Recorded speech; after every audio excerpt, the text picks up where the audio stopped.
Yes, sir. Yes, sir. You know what it is. It is episode 492 I.O.W. Sports Show Late Night Out Edition. Of course, it's Taco Tuesday. You know how I know it's Taco Tuesday? Because you get to see two of the most handsomest guys in the world talk sports.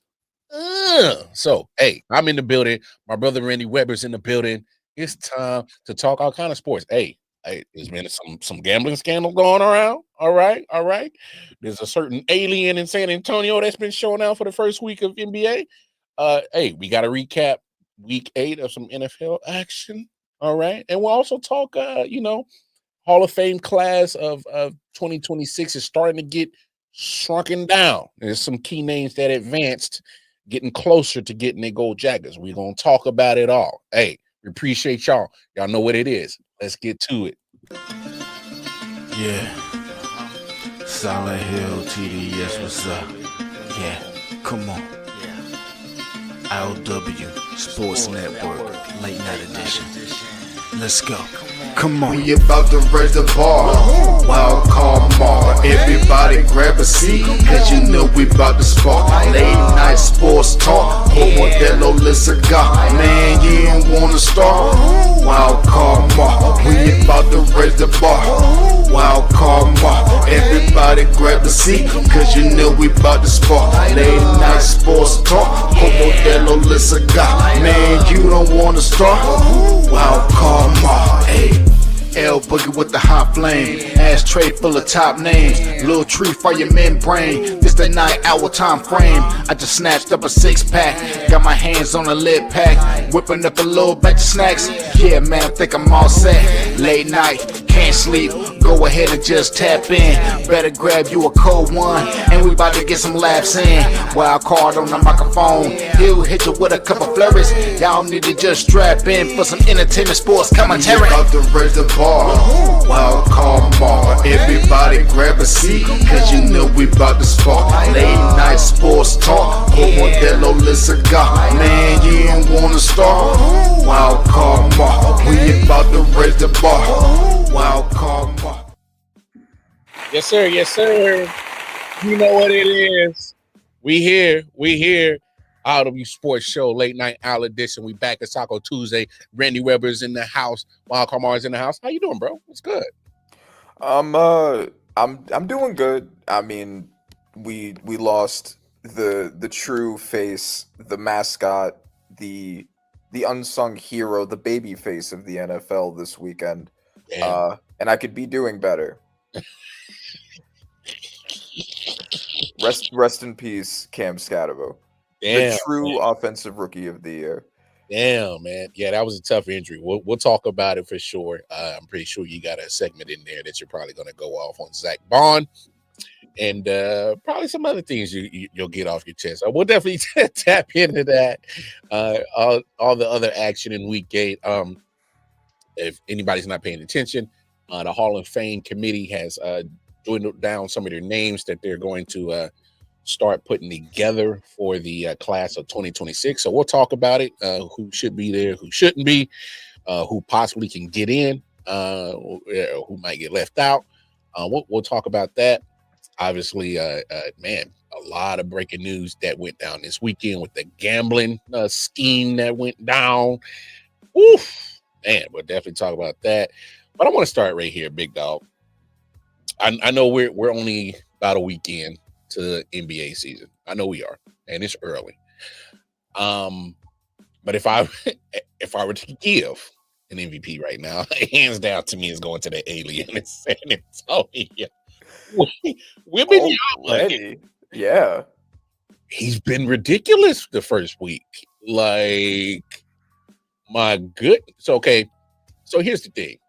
I think we all knew as basketball fans that what he's doing now, he's always been capable of doing.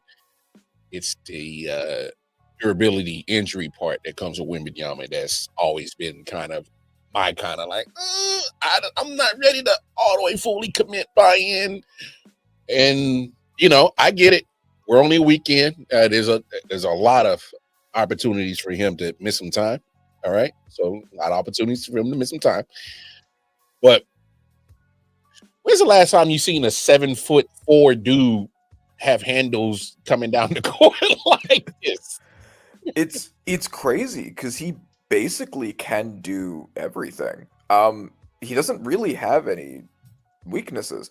Like, he has the incredible size to post up, to block shots. He can handle well, and he can shoot well. So Yeah. you can't even exploit him by putting him at the foul line.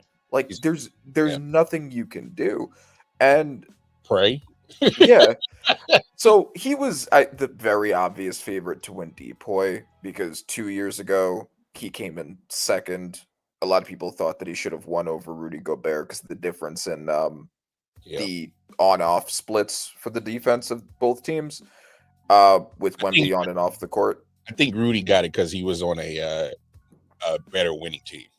Yeah, exactly. And that was also kind of the argument against him too, which is like, you're surrounded by really good defenders. Wemby single-handedly makes the San Antonio defense. So that was the argument for Wemby, but Rudy Gobert won. Last year, he was on pace to win it again, and then he got hurt. Yep. This year, if he stays healthy, he should win it.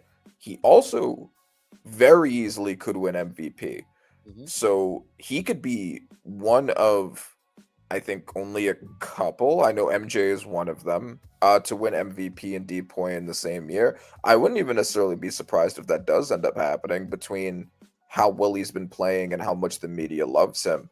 I could see that meshing for something great. And also, before, because the reason why San Antonio got him in the first place was because they were in the dirt, they were in the mud, and now, in addition to having Wemby, they have a pretty solid core of people around him now. Stephon Castle has looked really good. He's got to work on his free throws, but other than that, he has looked really good. I think Vassell has looked really nice. Yeah. Harrison Barnes has looked nice. Yeah. And then they're eventually going to get Fox back, who's going to be a great second option for him. I'm glad you said that. I was like, they're doing all of this without D-Fox. Right, exactly. And I think, personally, I think that Dylan Harper, the second overall rookie, has looked kind of rough. I know that a lot of people seem to disagree with me on that. I haven't watched every Spurs game so far, but if he really has the potential that his pick would suggest, then you have something there too. Yeah. This team could be a winning team. Like, this team could be a team that seeds pretty high, and if all of those things work together, then yeah, MVP and Depoy in the same year, not at all unreasonable. Oh no, not at all. Like you said, it literally goes back to if Wembanyama can stay on the court. That's literally because when you were talking, you said, "Man, he has no weaknesses," and I'm like, the only one is he can stay on the court, Right. Which is hard for somebody with his size. anatomy. Yeah. Right. When you got crazy different. legs like that, although I think that him putting on muscle in the offseason is going to be really helpful with that, because he was lanky and scrawny before. Now he's not. That might help. No, it should help. And this might sound crazy. And so, but my name's Wildcard Martin. I'm not, shy of saying wild shit. So I'm just gonna say this. Wemby is doing what I thought Bol could have done and what Kristaps could have done. And the crazy thing about Kristaps, he's 29, so he still has time to actually turn his I guess the quote unquote stigma on his name. He can turn that around. He still got time. Because I think Wemby is almost in the same build of Bol and Kristaps. I mean, unicorn, clearly. There's not many like 7'3", 7'4", crazy wingspan. Offensive tool bag is elite as hell. Defensively, he's a freak. I mean, literally, the guy can he can play defense and offense in the same minute. Like, literally, he'll block your shot and he'll start the fast break. Like, literally, I just saw that the other day. The man literally started a fast break at 7'4" and then dribbled between the legs as if he was on an and one mixtape, bro. Yeah. Like, the dude is doing and one mixtape dribbling skills. So I'm not gonna go that far as saying he got the handles of Kyrie, but he ain't too shabby. He ain't shabby. No, no, for sure. And I mean, he's set like some pretty insane records. I think the last record I saw was he has played, I think, like 800 something straight games, might be 700, 800, with a block. And the next person behind him, their record is 7 straight games with a block. Like that's the gap as a defender he is between everybody else. He's the ultimate weapon, if you ask me. Yeah, and if you can be very obviously with a huge gap the best defensive player in the NBA and be a top 10 offensive player, which I think he definitely is already and can be consistently, you might already have the best player in the NBA. I think there's a debate of if you can be the best player in the NBA without having done much, right? Like you have like the Jokic's and the Sheas who have the resume, but Wemby can be the most talented player in the NBA now with not having had the opportunity to build a resume like them. And I think there's an argument he is. No, I'm saying no, it's a fair point. Go ahead. Continue. No, that was my point. Oh no, hey, look. When you got something as unique as Wembanyama, and literally the only thing barring him from collecting, being a Thanos and literally collecting every damn award there is to have, I mean, it's scary. This is scary. I don't know about you. I've never seen a player like Wembanyama. We've seen same, like I said, Kristaps, Bobo. We've seen similar body types, but never came to like. Never lived up to the potential. Never brought it all together. Because on some real shit, I think Kristaps is still a good basketball player, but if you're talking about what he has given us and the expectations that are put on him, they're not close. Right. I don't think he's met those expectations, and maybe that's my fault and other basketball fans' fault for putting such a high,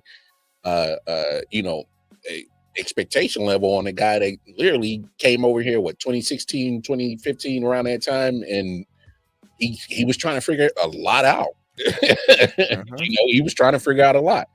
I just think the transition from Wemby just the only thing that I can say, the only chicken arm, of course, is the durability. That's it. That's the only, like you said, he was cooking. Should have been DPOY last year, and had to sit down.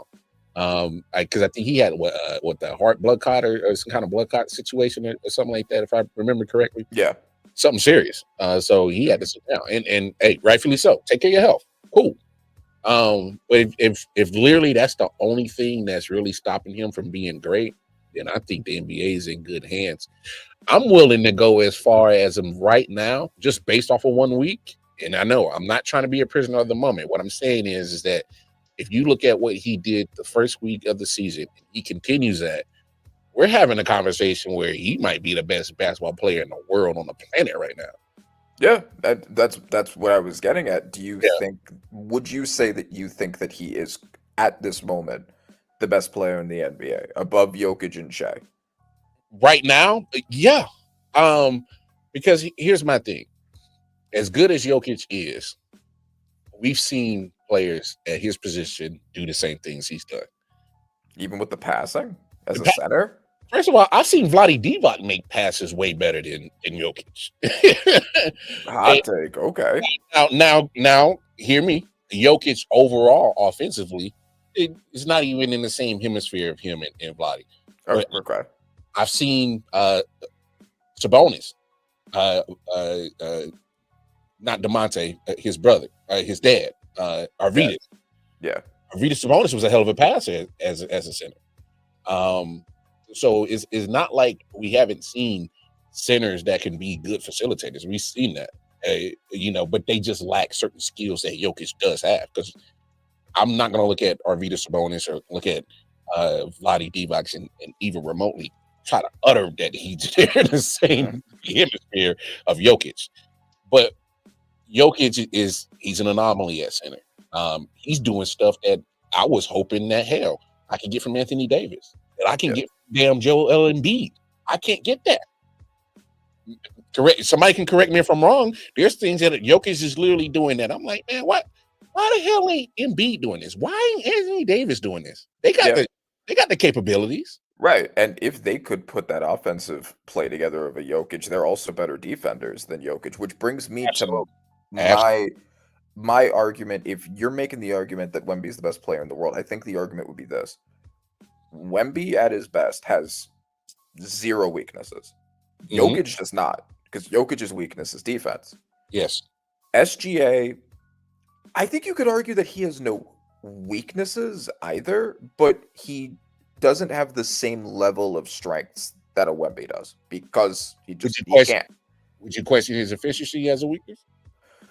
It's so on and off. I think that he can be an incredibly efficient scorer. He just sometimes isn't. But I don't think that's an example of him being a bad scorer at high volume, because we've seen him have insanely efficient games. His field goal percentage last year, his true shooting percentage, while he was the scoring champion, was still pretty high.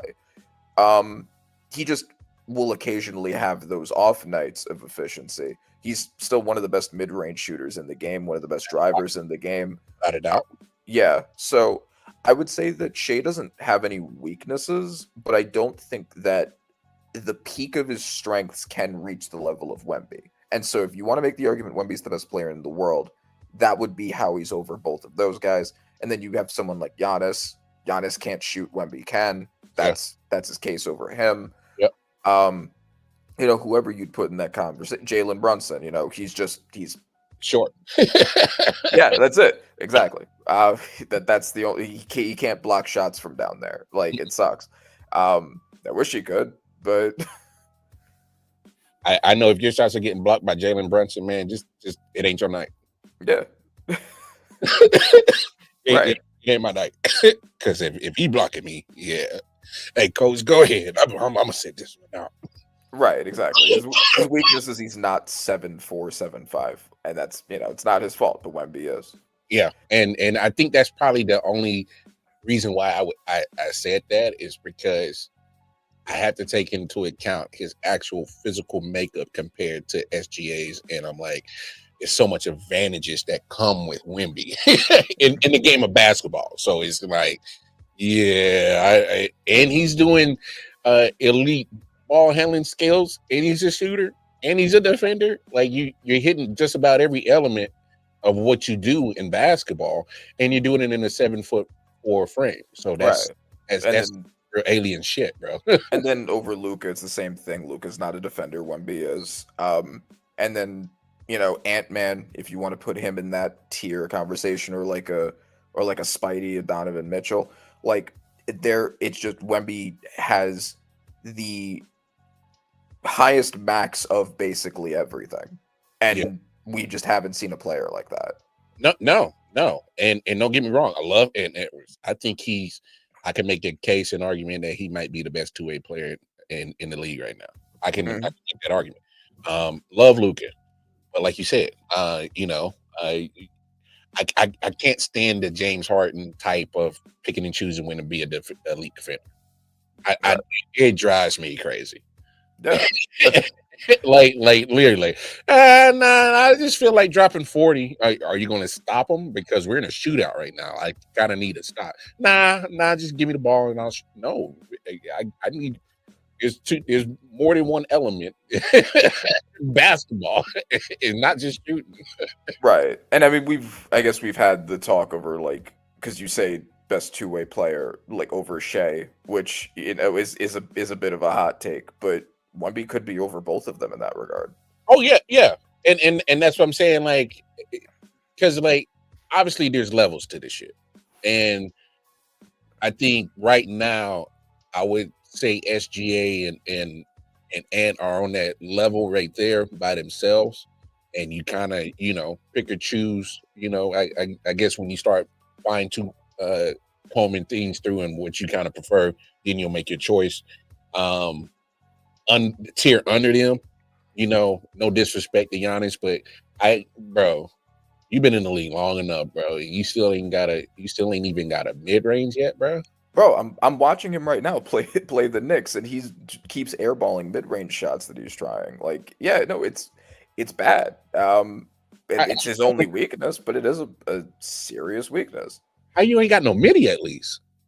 Like I'm not asking. I would never in my life ever ask Giannis to be a lethal 3-point shooter. But damn it, get a midi. Yeah. Get a midi. Come on. Get a free throw shot. They're non-contested shots. You can't even do those. It's just he just doesn't have the touch. That's just what it is. And you can't blame like his crazy size because Wemby is bigger and he can do it. There's no excuse on why. And I love Shaq. But come on, bro. If it wasn't for your size and the defense, I would literally probably have to pull you in the fourth if it came down to the clutch time. Mm-hmm. And we're in a close game. Because all they're going to do is send your ass to the free throw line. And I ain't got time for you to be missing free throws. Because they ain't necessarily got to do it in crunch time. You want to get back in the game, you're down maybe 10 or 12 third quarter. In the third quarter going to the fourth, you start hacking early in the fourth. Get his ass as quickly to the line. And he going to be missing them. It's going to give us opportunities to get back in this game. And next thing you know, you on the losing end of situations because one motherfucker can't make no damn free throws. Right. I can't. That for the life of me would absolutely drive me batshit crazy if I was a basketball coach. Is missing free throws. Yeah, it's like, come on. There is no resistance. I know there's crowd. So what? The crowd's been here the whole damn time. Yeah. Especially if you've been a visitor, they've been booing you the whole damn time. Ain't nothing changing. I get that that's a pressure moment, but it's a free throw. And you are paid handsomely to make the easiest shots. And that's one of the most easiest shots in all of basketball, besides a layup and a dunk. I'm perplexed how you miss free throws. Because my thing is that's the most easily practice element of basketball that you should easily practice. Yeah. And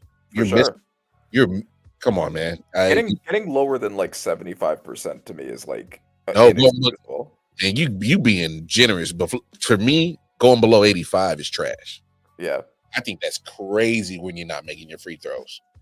Like, come on. It's literally the most easiest points you can get in all of basketball. Right. And people make excuses for like centers, like, centers back in the day or bigs back in the day weren't expected to shoot or whatever. Like, okay, but like you should be able to. It's not like being bigger makes it harder for you to shoot. I don't understand the logic behind this. Never did either. Yeah. And like, I guess to round out like the other top guys, the three older guys, LeBron, Steph, and KD. LeBron has the all-around game, but he's older and declining. Well, not declining. He's older. He's not what he was. Wemby's on the rise, and then Steph and KD just are obviously not the defenders.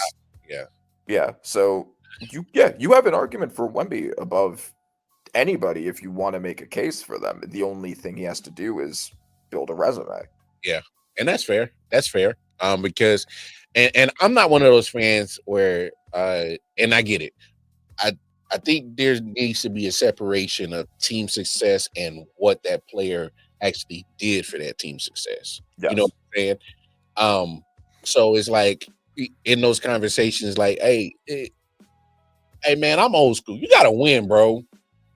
Like your actual play has to aid or be the reason for winning. Yes. And if it's not, then hey man, what the youngins call them, stat patters. Right. Exactly. But it's also important to understand the context of, like, we would never say, I don't know, first era of Cavaliers LeBron was a bad player. No. Because the team around him was horrible, right? Like, he elevated them to an insane degree. Yeah. And you could be like, well, okay, but you lost in the 2007 finals. And then you'd be like, well, I shouldn't have gotten there in the first place. Like, that's how good I am that I even got there. and that's a fair point. Fair point. And I think also when we have that conversation, the context is like, I just think especially when it comes to GOAT conversation, winners always have good teams around them, and it obviously. I think there's levels to of certain capabilities of what they support and cast. I mean, and not to knock on LeBron. I mean, look at the cast of players he's had by his side. For uh, his championship years. Hey, yeah, and but then again, I can have that same conversation when it comes to KD and Steph because they paired up and won 2 championships. So I'm fair. I'll have that same energy for anybody that good teams have good players that win. They're not scrubs. It's rare, and I'm not saying it hasn't happened, but it's rare that you literally have maybe like the 1 or 2 dudes on the squad, and the rest they're just there. It's rare. No, it's true. I mean, like that, and there are a lot of most people in the GOAT conversation. If you want to make an argument to pick apart the supporting cast, you totally can. I was actually thinking recently because I was talking to Bones and Bobby still about our Steph versus Kobe debate because it hasn't stopped. It ain't gonna never die.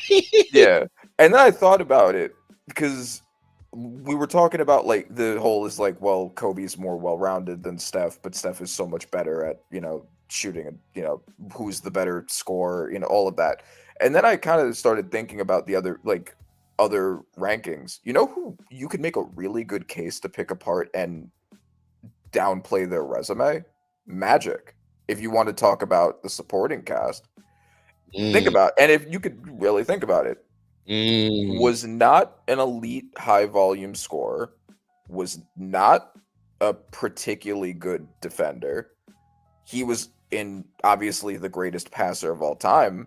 Yeah. But how much easier is it to be a great passer when you're surrounded by elite play finishers like Kareem, Worthy, McAdoo, etc., and the Showtime Lakers, and you're able to get a player like Worthy despite being a winning team in the draft? You could make the argument to pick apart supporting cast. Tim Duncan is another one. Those Spurs teams. If you want to attack anybody on supporting cast, you can make a case for it. Every last person, and that's what I'm saying. Like when people enter that factor, and when they trying to have that GOAT debate, I'm like, I mean, everybody, you don't get there alone. So it's like, and you don't, and you damn sure don't win the championship with butt cheeks talent. So, right. So it's like I think there needs to be a little bit more give and take. But to round this conversation out, I think you hit it perfectly on the head, Randy. He has to build the resume because the last couple of years it's been almost the Cleveland Browns in the NBA. So, and he's been Myles Garrett. Yeah. And the resume doesn't necessarily need to be championships either. It can be individual accolades. Oh, yeah. Like, if he wins a DPOY or an MVP, he easily is put in that conversation, even if the team doesn't win the title that year. Yeah. But I would love to see that his performances can result to more team success. Because I just hate seeing great performances go to waste. I hate, especially when a great performance in basketball, it doesn't equal a win at the end of that particular game, and I hate when it doesn't result into at least like, damn, did we at least make it to the conference finals, bro? Like, you know what I'm saying? Like, damn, I know we got to the finals, but damn, man, we got waxed, bro. Yeah, this is what makes those championship runs where one player is clearly carrying an inferior team so special, like a Dirk Nowitzki ring or like a Dwayne Wade ring. There are definitely others. Come on, recently Giannis just did it in 2019, bro. Yeah. I mean, I don't think he had a bad team. He had a pretty good team, but it wasn't a super team. But it was clear cut the reason why they were there and why they won it. Yes, exactly. So yeah, I mean, you could say that Jokic and the Nuggets too. I think you could make that argument. Yeah, exactly. Like it's really special. I mean, Kobe in his last 2 rings That's fair. is as like the clear example. Uh, Yeah, uh, especially that one against the Magic, man. right, exactly. These are all that's what makes those so special and so hard to negate because there's no you can't make an argument washing those away. They're the special ones. Nah, for sure, for sure. But Wimby's been playing special. Hey, man, big fella. Hey, if stay on the court, dog. Just do all you can. Make sure you get all your massages, but don't do no Deshaun play. Make sure that you get all the whatever treatment after every game. You need the ice down, get into the hot tub, cold tub, whatever. Make sure that the training staff is on their job for this season because we need more Wimby Yama. That man is box office. So, but basketball news or sports news in general, obviously some of the bigger headlines: Chauncey Billups, Damon Jones, Terry Rozier, part of the gambling ring that got taken down. But here's, and we've had this conversation before on all types of platforms, especially on I.O.W. So I'm not 100% sure if we've had this conversation, but when it comes to gambling in sports, Randy, I find it very hypocritical. And so many states have legalized it, and I'm not sure of all the details, so I'm not really going to speak on that. I'm just going to speak in the broader scheme of gambling in sports in general. All right. All these companies, NFL, NBA, MLB, NHL, all are in bed with these gambling sites. Every last one of them. Mhm. You can see it on the marketing commercials. They got former players that played that sport. It might be painted on a banner in the stadium somewhere. Matter of fact, they've been doing this for years. You go to any game, whether it's MLB or NFL, and I can attest to that here in Kansas City, they got the raffles. That's gambling in the stadium. And they're announcing winners and winning ticket numbers at some point in the third quarter because they ain't taking no more raffles. So it's a form of gambling. It's gambling in sports go together. It's always been like that. It's been like that before you and I. It's been like that before our pappies. It's been like that before our grandpappies. It's been like that before our great grandpappies. Real talk. Sports and gambling has been together forever. A relationship. All right. And I just find it odd that they can't get it down to either, for me, black and white. So I was thinking about this, and because I knew we were going to talk about it. I may not have the foolproof solution, but I got an idea. All right. Soon as a player signs a contract with either said organization that is under the umbrella of the NFL, NHL, NBA, they cannot bet at all. The moment that they are released of that contract, a free agent, bet the fuck away. The moment you sign a contract, no more betting. If they are under contract, don't let them bet. Because y'all can't figure the rules and regulations out. So make it so simple and black and white. If you got a contract, you're getting a paycheck, no fucking betting. All right? Because I think you can help eliminate the quote unquote rigging of sports because you can't bet on it. You have no actual advancement to do it no more. You have no reason to do it no more. If you really love it that much, you're really addicted, then you're willing to sacrifice millions, like a Terry Rozier. Now I think let's cut that one out, isn't it? Guilty, that nigga's guilty. Like on some boondock shit. Like for real, that nigga is guilty. So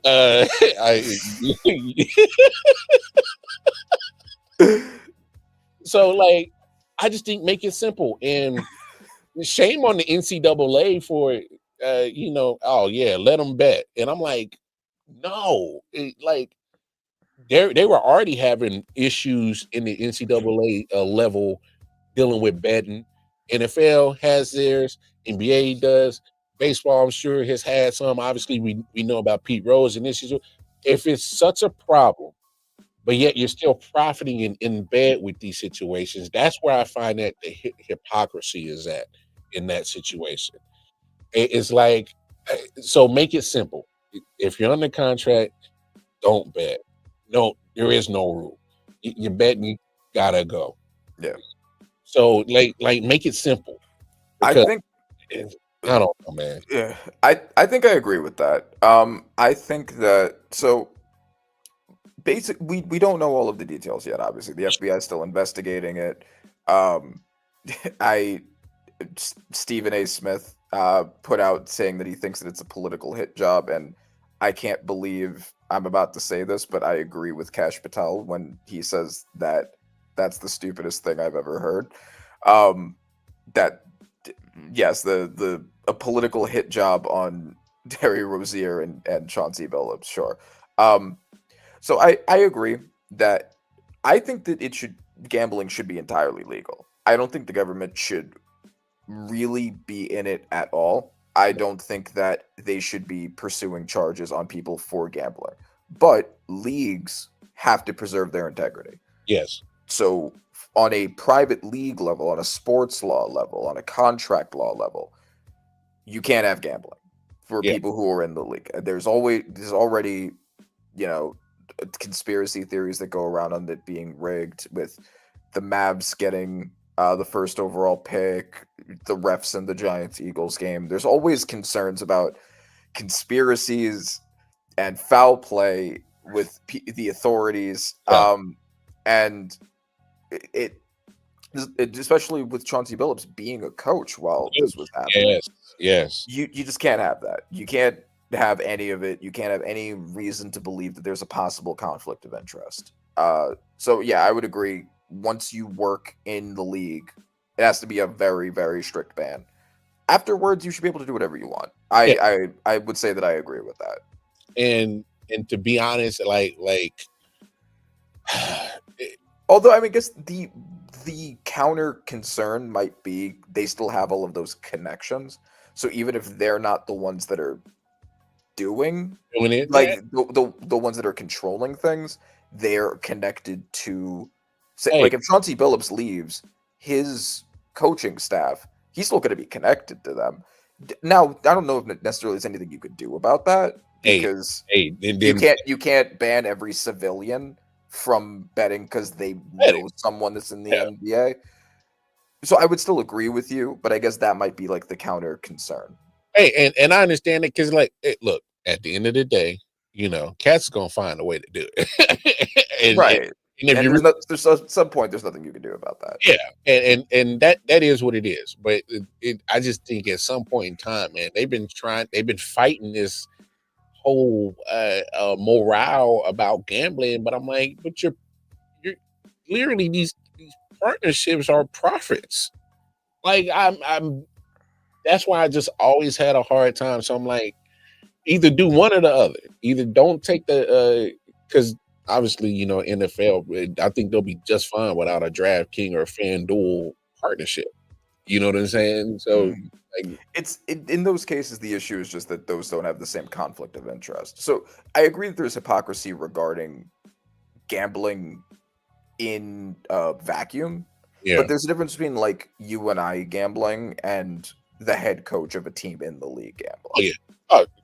Without a doubt. So it's like either come up with either, for me, a real black and white solution, or just be more, I guess, strict on your punishment that comes with it to deter, and try to find as much deterrent as you can, because I hate the rigged word. I hate it. It bothers me because it's like, especially, if you've ever played any of these sports, and obviously I've never been fortunate enough to either make it to the Major League Baseball league or make it to the NFL, but I know what at least I have a foundation on what it takes to get to that point. Like to diminish that with the R word is crazy to me. So that's why it's like when you have these situations when it comes to the gambling, I'm like, man, figure this shit out because we get back to. I mean, it's kind of far removed from being pure, but at least it wouldn't give these conspiracy theorists an opportunity to say that your shit's rigged. You know what I'm saying? Oh, it's true. Yeah, exactly. And you don't want it to be, in addition to the perception of it being rigged, you don't want it to be That's what I rigged. was for. Yeah, like that's also like it's also the concern of this actually might be rigged Yeah, if you have a coach that's betting, if they say bet against their team, yeah. and then all of a sudden, oh wow, I'm not. I decided we're not putting in our starters today. I'm trying a new strategy. You know? And they can spin it so easy. So yeah, man. But they got a problem. I saw the NCAA. They were going to allow players and coaches to gamble on professional sports, and then I think they have since then kind of put that amendment on hold and are kind of, I guess, gathering more information or whatever. But Right, and also the whatever involvement there is with the mafia, since that's a big part of this. Is it's also the one of the biggest reasons why the FBI is involved is the connection to this gambling ring and the mafia. We don't know what that is at this point, but you know that's also as more is disclosed. but We'll has the evolve mafia not been in the driver's seat of gambling since the beginning? more. Of course, yeah. What are Of we? course. I'm sure the leagues have had connections to the mafia for a long time before this. Yeah. I mean, Randy. I mean, I know we was born at some point in the day, but it wasn't today. So I'm like, Yeah. hey, you know, gambling, sports, mafia, gambling ring. That's kind of always been. I'm just. I thought Yeah. my own thing. Right. It's more about it getting exposed, right? Because like yes, it was definitely happening behind the scenes for a long time, undoubtedly. I mean, never mind. But yeah, look, I just think either you can't. It's just for me, it's weird. It's to be in the partnership with the sites and the gambling and the casinos, and in one hand, you know, got your hand out with some money, but in the other hand, it's the punishment for the players and the coaches. I just find that a weird dynamic. That's all, and I'm just kind of like, at some point, like. You know, you can't have your cake and eat it too, and that's what you're really doing right now.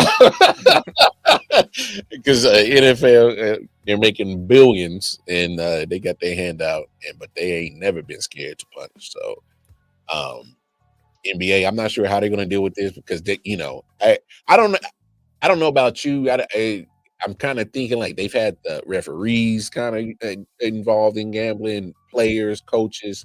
So I'm at this point like, well, damn, man, how deep y'all going down in the NBA? Yeah, I mean, where there's money and when there's control over a money source, there's gambling. Like that's going to seep into every league to some extent. It's just a matter of doing what you can to weed it out, but it's going to be everywhere. Like, of course, it's going to be everywhere.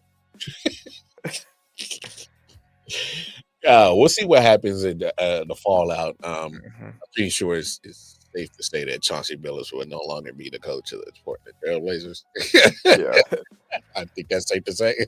yeah. He won't be. Maybe Dame can step up and coach. Yeah, 1919, Black Sox, Pete Rose is head up, but now it's more prevalent and accepted by leagues included. Of course, more players will be involved in the mafia still running this. Yeah, I mean, hey, as soon as that sun wakes up, there will be somebody in control of something that has to do, like Randy said, with the money flow. Something got to go somewhere. Somebody always got to control something. So, let's you know, speaking of gambling, you know, there's always money to get made on Sundays. Recap of NFL Week 8.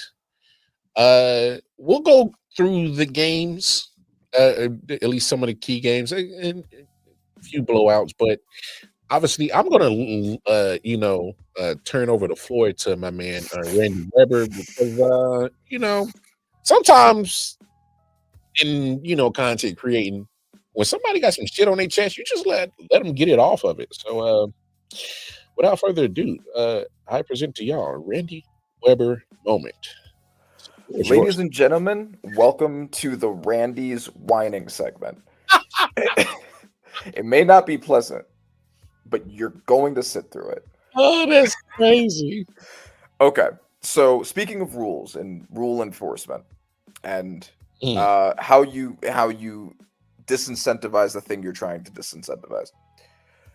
Mar, do I usually, if the Giants lose, come on here and accuse the refs of being the reason why? Typically, would you say that I'm the one who's always ready to start by blaming the refs?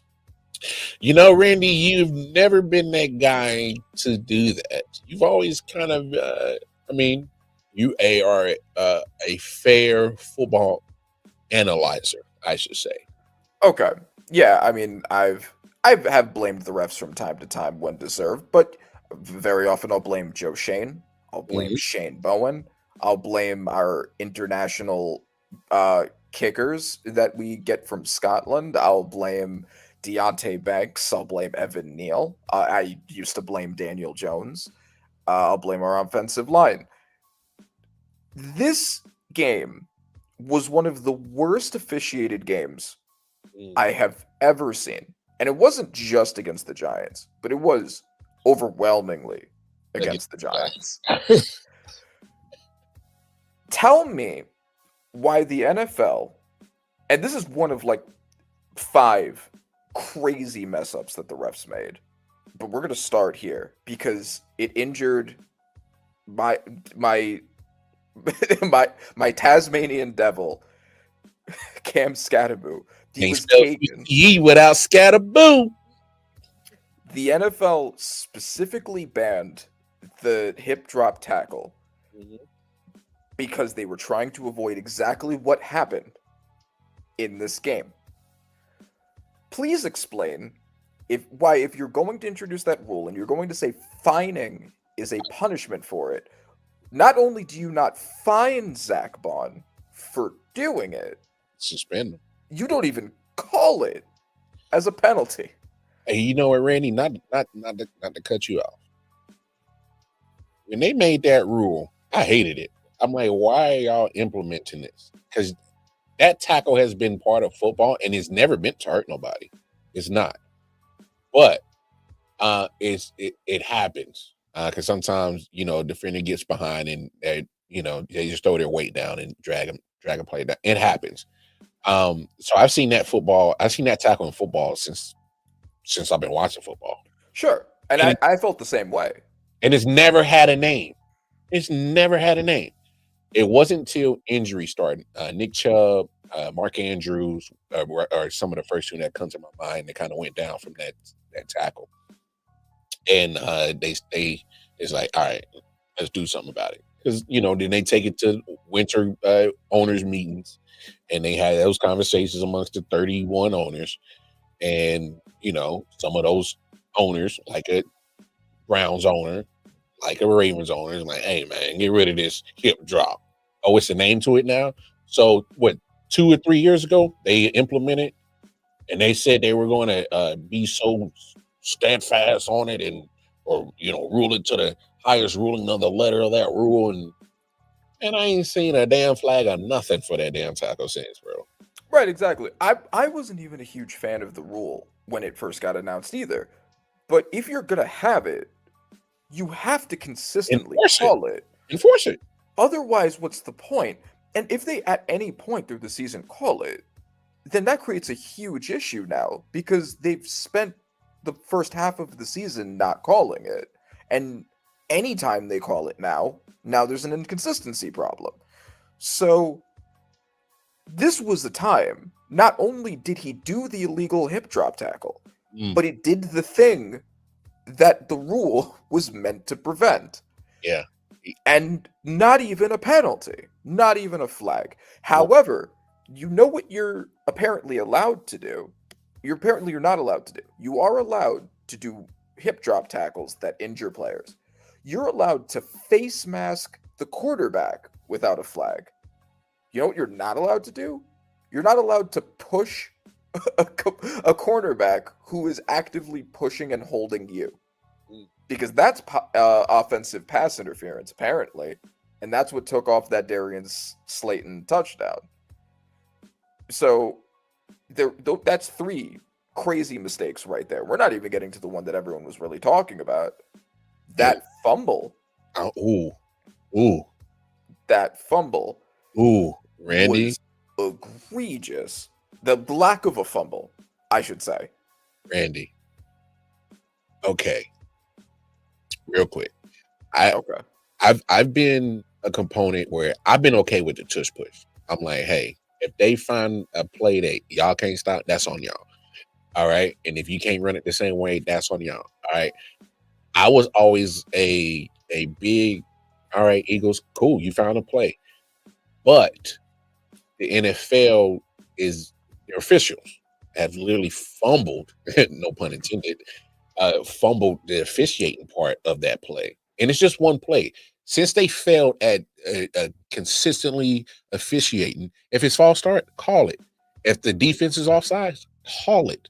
If the momentum is stopped, blow the damn whistle. All right? But until then, let the play out. That was some whole shit. That was some whole shit right there. All right. The most egregious part of that, yes, there's that problem. There's also another problem. First of all, the fact that there are penalties that you are not allowed to review is insane. That is an absolutely insane way to have rules in anything. It would be insane if refs were good at their jobs. But since we know that they're not, for forward progress to not be reviewable is absolutely insane. And what's even more insane about that is the actual rule apparently doesn't require you to blow the whistle to stop forward progress. So what happened was Jalen Hurts his tush was getting pushed, and as he is one to request.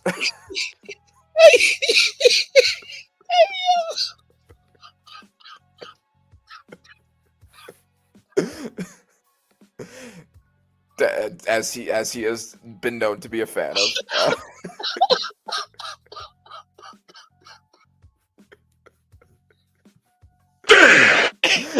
Hey, yo.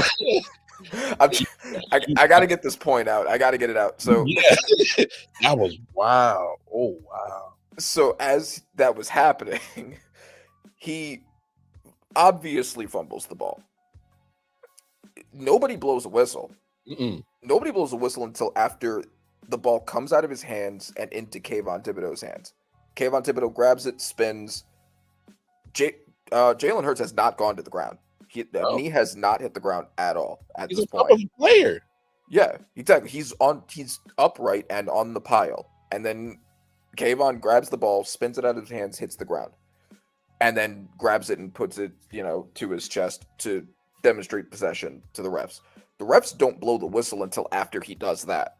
That was crazy, bro. And then, based off of the rule, the ref establishes this was forward progress because I decided it was forward progress. I didn't blow the whistle. I didn't tell anybody that the forward progress had stopped. Exactly. But in my head, in my heart, in my spirit, I made that decision. And according to the actual NFL rules, that's how you determine forward progress. And it's not reviewable. That's like the game. Like, the game when you play with someone, which is like guess a number that's in my head, and then you have to guess.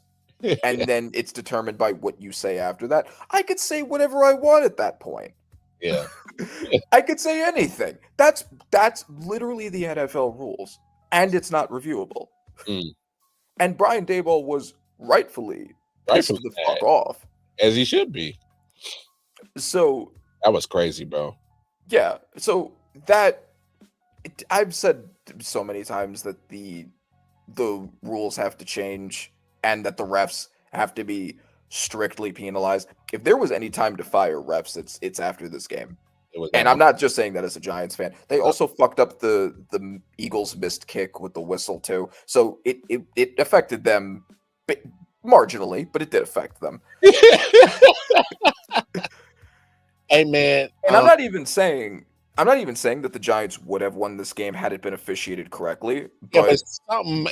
I think the score would look a little more tightened up, more close. There would have been at 7 points off the board for the Eagles and 7 points on the board for the Giants. That would have made the game a 1 possession difference. We don't know what could have happened with all of those, the butterfly effect factors being different in that world. No, for sure. I mean, you've already beat that team once, so you can't say that you can't beat them. Right. Exactly. So, yeah. No, but I don't know if anybody. So when the XFL rebooted and came back after COVID, I can't remember if it was before or after COVID, but regardless, my point is they had a system where literally every play was getting watched by a command center, and they had damn near every angle. And the guy's over here, he's directing like, "Hey, give me this angle, give me that angle." Like literally after every play, "Hey, give me that angle." All right, hey, mark the ball right here. He's down at the 10. All right, why can't the NFL do that? Like literally, it literally makes like you do. At that point, you would actually just get rid of challenges because the command center is going to be there, making sure that, hey, ref, that's a mistake. This is what happened. Pause the game real quick because I think what your decision was is not correct. Yeah, and that should be the case for every play. The fact that it is determined by how many challenges you happen to have at that time, and you're only given 2 per half, and you lose a timeout if you lose. And there are certain plays that are you only get 2 a game. You get 2 challenges right. Game. Yes. And if you get one wrong, well, they're trying to incentivize. If you get both of them right, you get an extra one. Yes. So yeah, I mean, like, they disincentivize you from challenging, but there's no penalty, there's no punishment for the refs being bad at their jobs. And there are certain calls that you're not even allowed to have reviewed, and they absolutely have the ability to have that command center, and they don't use it. Just have that check every single call from the refs, and they overturn it if there was a mess up. Well, that's what they're trying to do now with the virtual, marking, and then they got the command center that says, "Oh, take a look at that, blase, blase," and obviously all turnovers and touchdowns are automatically reviewed. So I mean, they're trying to get closer to that, but I'm like, no, just do what the XFL did. They literally they were down to a science where they would say, "Hey, I know you got them down at the 11, move it up to the 10. We just reviewed it, get them to the 10." And it was expedited soon because they got time in between. Obviously the teams are trying to get the next play in and whatnot, but I mean, they were pretty, on it. And if they, needed a timeout because they felt the game was going to try to get sped up and they didn't get enough time, they would say, "Hey, hold on, official timeout." So come on, you can't make that type of money that you're doing as an entity and you can't get this officiating shit right. Come on, bro. No, for real, like the argument for some people for why they have this like dumb challenging rule style that they're currently doing is, well, we don't want to stop the game entirely to have periods of reviewing going on. Well, one, all of the dumb flags that we're getting are stopping the game much more than that would. And two, it would disincentivize the refs from being so flag happy because they don't want to sit around just to eventually get overturned. They're going to be careful. Like, they'll be more careful than they are now that there's no checks. And if I remember correctly, the XFL did that. They went to that point where they say they would let them challenge is that pass interference, or if it was something like that, they will return it, Mhm. or it upheld regardless. And come on, it's a shame that they're not hired full time. I don't know how you still don't have a actual uh, sector of the NFL that has referees to be full time employees. Give them a union, just like Yep. they did it for players' union. Who cares? Mhm.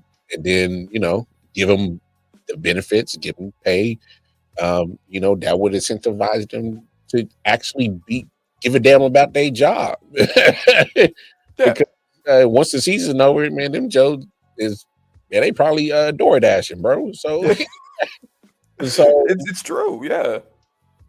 come on now, like it's so easy. We've all had jobs where you are more inclined to give your best at your position because they are incentivizing you for growth, or there's something at the end of that pot of that rainbow. You feel me? Yeah. So come on now, NFL, tighten up on that shit. But You no, remember that like the Lions Cowboys game from last season yeah, with the ineligible tackle? yeah, How, yeah. how were there no firings after that? Like that's insane. It's crazy. It's crazy. It's things like that plays into what the topic we were talking about before when they talk about the rigging, and that's when you get those uh, crazy conspiracy theorists, and they'll spend their whole weekend trying to find all the markings on why you're rigging your shit. So Mhm. that's why you need to eliminate that problem. Because then, if there is any inkling of rigging, then you can just point to, oh, well, it's the gambling factor because we or Yeah. whatever because we button up over here. So look, and it does play a part into the gambling. I mean, shit, every Sunday I got my parlays in, bro. I got my anytime touchdowns in, bro. Shit, so Mhm. I get it. I understand it. But Yeah, I just had a parlay miss on a couple of shots off that Knicks game. It happens. it happens. It happens. It happens. But man, quick healing to Scatterboot, man. That was a nasty injury.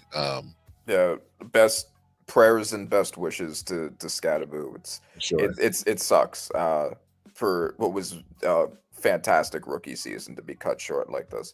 I only positive way I can spin it is Scatterboo looks great. Jackson Dart looks really good. A lot. I mean, the only loss from him that was really his fault was the Saints game. Yeah. So that he's gonna get Scatterboo and Malik Neighbors back next year. Yeah. We'll see what he looks like at that point. Now that he's not going to be working with a bunch of second strings, which he's looked good with so far. So, optimistic spin. Hey man, it may sound crazy. I put Jameis in there, bro. Really? Hear me out. Hey, this season's a wash. Go get one of them top 3 picks, bro. I'm saying, hey, get one of them top 3 picks, man. Hey, just say he got a quad injury. I mean, not that I think the Giants are going to make the playoffs, because I don't. But we're only 1 win behind both the Cowboys and the Commanders. If Jackson Dart balls out, I don't think it's entirely impossible the Giants make the wild card. Defensive line still playing great. It's a long shot. I would put Jameson maybe, I don't know, after a few weeks if we're on a losing streak, but I don't know if I would do it right now. Hey man, get one of the best offensive linemen in the top 3 picks. I like it. I like it. I just also you're taking reps away from Jackson Dart, which I don't know if is a good idea. I hear you, but it's I already know what I like what I see. I'm cool with it. I like I need you Francis upright. Magula in the right tackle who's going to be in the draft. That's a nice shot for the Giants that I would really like if we do end up getting him. Hey, Move Illuminor inside. when you have your quarterback on your rookie deal, you must build. You got to. Yep. Because when it comes to his time for him to back the Brinks truck up, it's gonna be some tough decisions. You got to build while you're on that rookie deal. And it obviously has worked on the defensive line part. All right. But it needs to be at the other places. It has to be at the offensive line. They got to start putting some money in that old line. Hey, point blank period.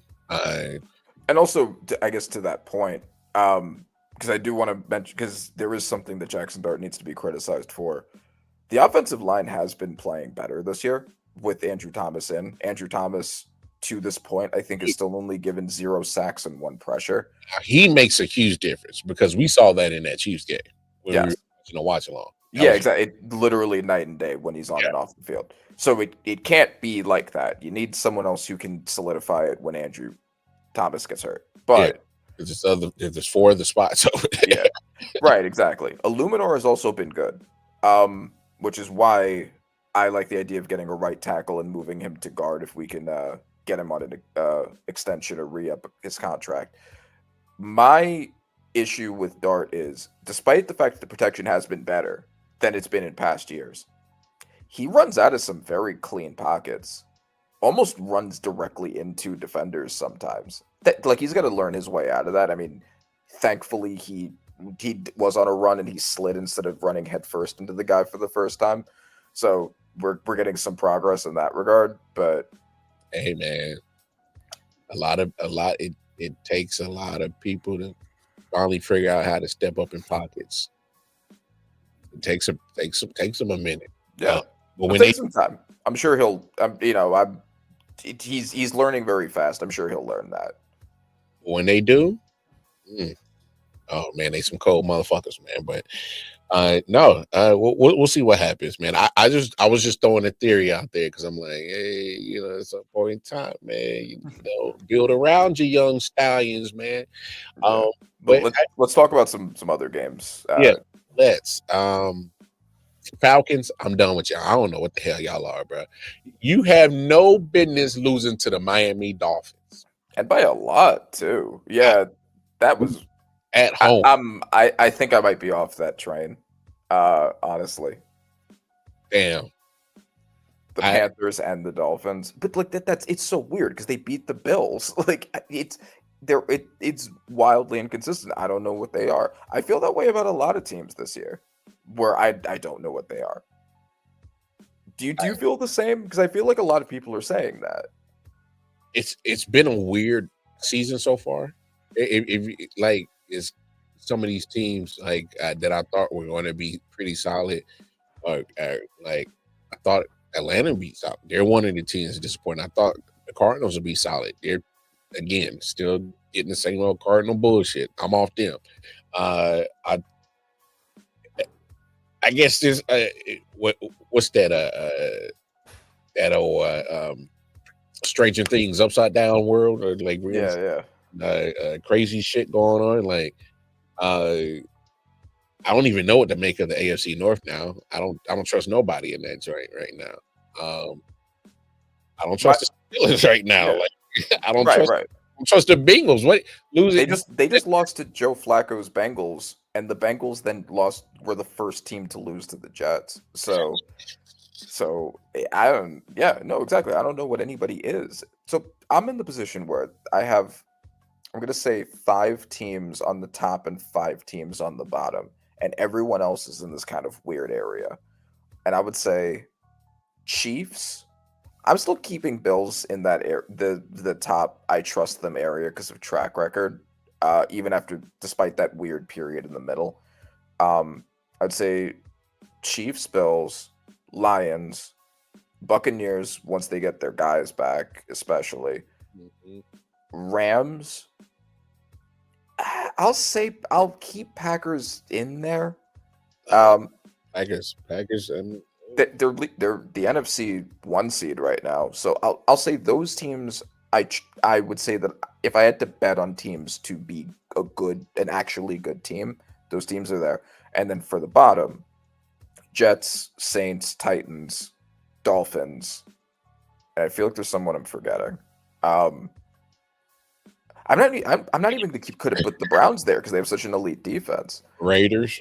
Yeah, Raiders, but that was the last one. So, I would say about 5-5, 5-6. Yeah, 5-6, and everyone else is in this just weird period where it's like they're winning, but I don't trust it, or they're losing, but I don't trust it, or they're losing specifically because someone's injured, but that person's coming back, or Yeah, so here are the standings right now, just full league. Colts 7-1, Packers 5-1-1, Patriots 6-2, Eagles 6-2, Broncos, Buccaneers both 6-2, Seahawks 5-2, same with Buffalo, same with Detroit, same with Rams, all 5-2. You got Chargers, Chiefs, Niners, all 5-3, and then I think that's where you start where that pocket you're talking about. Pittsburgh 4-3, Chicago 4-3, Jacksonville right. 4 And even a lot of the teams that you just named, there's something you can look at and be like, I don't know if I trust that this is real. I still think that about the Colts. If you look at every team that they've beaten almost nothing but bottom teams. The only two teams that they've beaten that were good were the Broncos, who bailed them out with that leverage penalty, and the Chargers, who didn't have their tackles for that game. So, and the Chargers have looked so different once Joe Alt is in versus out, and Joe Alt was out for that game. So, I don't even know what the Colts are. So, I think there's a concern there. Yeah, I know what they are. Give it to Jonathan Taylor and get the hell out the way. That man, he is running through holes the size of the damn craters in the moon. That dude is getting the runway, like the full runway. Like, I'm like, the hell is going on? And granted, it was the Titans, but God damn. Yeah. No, exactly. Yeah, no, Jonathan Taylor's been phenomenal. We talked about skill position players who might enter that MVP conversation. He's got to be right there. No, he's in there. For me, obviously, we know it's a quarterback award, but for actual conversation, he's in there. Yeah, I would say Taylor, JSN, and Bijan should get looks. Oh my God. Oh my goodness. JSN, okay. Obviously, there's the wide debate, wide receiver, LSU, Ohio State. I'm taking for either one of those schools. I don't even care. But for even last night, Terry McLaurin's first game back, he made some stupid medicinal catches, the touchdown and on the sideline joint. And I'm like, these Ohio State dudes and these LSU dudes is something different when it comes to wide receiver, bro. I don't know. Yup. Great schools. Whoever's coaching those wide receivers needs to get poached by an NFL team for real. Brian Hartline. I don't know. He ain't got dog. Not only does the recruitment be crazy, but like they go like on the offense, like right now they like probably got like 4 or 5 dudes that's gonna be dogs. Yes. And behind them is future dogs because they're getting recruited high. Like they're never out of the top 5 when it comes to recruiting, bro. They're crazy with it, bro. It's crazy. Yeah, and I will say also, because some of my takes have been correct, some of them have not been correct, but I do have to make one. I'm gonna make a formal apology for somebody with you, dog. I'm gonna make a formal apology for something that I have been consistently saying that I think I can say comfortably that I've been wrong about. Sam Darnold, I think, is actually a good quarterback now. He's now been in 2 different teams with 2 different systems. Yeah. And he's been good in both of them. Very good in both of them. I mean, the Seahawks, didn't have the offensive line that they do now. But their offensive line has been solid, not elite, but solid. Gray's Abel has been a great addition. We've talked about that. JSN's been great, but they don't really have a run game. And It's been hit or miss. It's been hit. yeah, Yeah. and the whole receiver core outside of JSN isn't all that special. And Sam Darnold individually has been balling. And so what that, it's not Kevin O'Connell. Kevin O'Connell hasn't been able to make JJ McCarthy or Carson Wentz work. Woo. So it had to have been Sam Darnold. Boy, that defense in Minnesota, boy, they're going to have a long season on their hands. Uh-huh.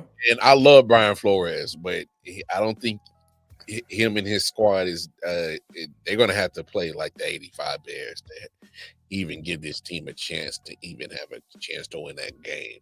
Because their quarterback position, look, Jettis is only as good as he can be. Yeah, and when we start talking about the Hall of Fame conversation, I do have a hot take that we'll get into regarding him. But yeah, I mean, the fact that he's had this level of quarterback play and is still top 5 in receiving, and he had a bye week, and he's still top 5 in receiving, is nuts. Yeah, that's tough, man. And he just wants just one competent person to just put the ball in the vicinity of him, and he got it from there. All right, that's all he needs. All right. Mm-hmm. But look, Broncos defense, they're for real. We'll see how they look without Pat Surtain for a minute. Right. Cowboys. Trade deadline is next week. If y'all don't make no moves to get some damn defense, I don't think y'all serious, man. I mean, if any owner isn't serious, we know which one isn't. That's a true statement. Bills took care of business over Panthers as they were supposed to. Mm-hmm. I will a really dominant win over an inferior opponent, because there was all those why are these games close in the first part of the season? Yeah. Texas finally found some offense. Patriots offense, actually, I thought I'd never see a day that they were consistently getting 28 plus. They got 32 against a good Cleveland defense. Look, I need to speak on this real quick. Mm-hmm. My man Myles Garrett. Hey, bro. This is now consecutive weeks in a row, and I'm seeing snippets of you in the damn press conference after another loss. You frustrated. Oh, I don't like all this. Blah, blah, blah. Bro, you knew it was good the moment that ink dried on that big ass contract you had. You knew it. Matter of fact, you've been part of it. You've been in this really shitstorm of an organization your whole career, bro. Where it's like a drama over there. There's good moments, there's bad moments, and there's what the fuck moments over there. All right, and you've seen it all. Matter of fact, you've been part of it. Don't forget, you was trying to be speed race, almost killed your damn self. He said in the offseason he wanted to leave for a contender, then they waved money in front of his face, and then he stayed. And I don't blame him for doing that, but like you said you knew what you were getting into. Randy, you said you knew what you were getting into. He easily could have got the same amount of money anywhere else. Who's not opening up the fucking bank for Myles fucking Garrett? Sure. I mean, it is a matter of how much cap you have. The Browns are in a particularly bad situation, actually. So it's kind of funny that they were the one that was putting that money up. There are teams that are in much better cap situations that don't have a Deshaun Watson. I ain't trying to hear none of that conversation there. Oh, man, I want to win. You damn sure ain't doing it in Cleveland. And it's especially frustrating, I think, in the Cleveland case, and we'll talk about the obvious when it comes to Cleveland, but they have an elite defense. Their defense is like top 3 in everything right now, I think. I understand that. They also have Quinshon Judkins, who's been really good, so they have a run game. Oh. It's just the pass game that has made the team bad. Dylan Gabriel has been ass. Joe Flacco was ass. He's been better with the Bengals. And, you know, you could say, like, well, he upgraded from Jerry Jeudy and Cedric Tillman to Jamar Chase and T. Higgins, which is totally true. But he's not behind a good offensive line. I'm just going to say it, Randy. All right. I'm just going to say it. Myles Garrett in the preseason told Shedeur Sanders, bro, we are going to need you. To his face, on the sideline. He knew what was up. And what my main point of saying that is to say this: Myles Garrett is I understand his frustration. I think it's a cop out for you to say, you know, I'm tired of this and that, and you took the money part. So I'm like, come on, bro, chill out. But I'm also looking at it this way, Randy, follow me. For him to say we are going to need you, he is pretty much crying out through the media to his staff to push Shedeur Sanders in now. He's whining. Yes, he's bitching and moaning. A rich, spoiled defensive tackle DN that just had 5 sacks and still can't win a damn football game. Yes, he's bitching and moaning, but he's also sending a message to his damn own team that says, hey, I want to win. Put Shedeur in. This dude, Dylan Gabriel, is ass. Y'all tried to sell a dream to this whole fan base, but it's on film now for the last few weeks. Your own coaching staff don't trust him. This man ain't throwing past 10 yards, bro. He'll throw an intentional grounding in the end zone to give his team a safety. So when he throws, that's what he does with it. Little Shorty ain't it.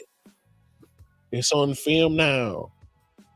This is it's an alternative motive to Myles Garrett's whining. He's saying put Shedeur in now. And the reality is, I'm not at all convinced that the Browns team, the Kevin Stefanski, the coaching staff, aren't aware, at the very least, come on, that man. Dylan Gabriel's been bad enough that even if you don't trust Shedeur, it's worth a try. Hey, you're going to put him in at some point anyway. You're not going to just let him sit on the bench the entire season. He's going to be in. Dylan Gabriel's been bad. Joe Flacco was bad. It's time to at least try it. But we know that the real reason why they won't put him in is because they don't want to be. We know that there was conflict between the owner and them as to taking him at all. And we know that wasn't part of the plan because otherwise they wouldn't have taken Gabriel too. I don't think they want to be proven wrong. I don't think they want to either lose their jobs because Shedeur is bad or lose their jobs because Shedeur is good. Or how about you keep your job and actually give your team a chance to win? Or, I mean, I agree. But I think that's what they're scared of. Even if you don't win, hell, at least we'll be entertained. You can sell some tickets. Sell some damn tickets. Get some better ratings over there. It makes some damn moolah. Ain't that's still part of this NFL game, ain't it? Because and I think that's what they're scared of. Think of how bad it would look for them, who have been banging the table saying, no, Dylan Gabriel is our guy. If Dylan Gabriel looks like ass, they put Shedeur in the exact same system, and then he outperforms them. Well, but like if Shedeur ends up looking better, because they're in a lose-lose situation. If Shedeur looks better, then ownership was right. Randy, if Shedor's still bad, if Shedeur is bad, that doesn't work for them either. Because now, you had 2 quarterbacks to try to develop, and you couldn't develop either of them. It's a lose-lose situation on their end, and I think that's why they're holding off so long. I agree that it's bad, but I think that's what they're thinking.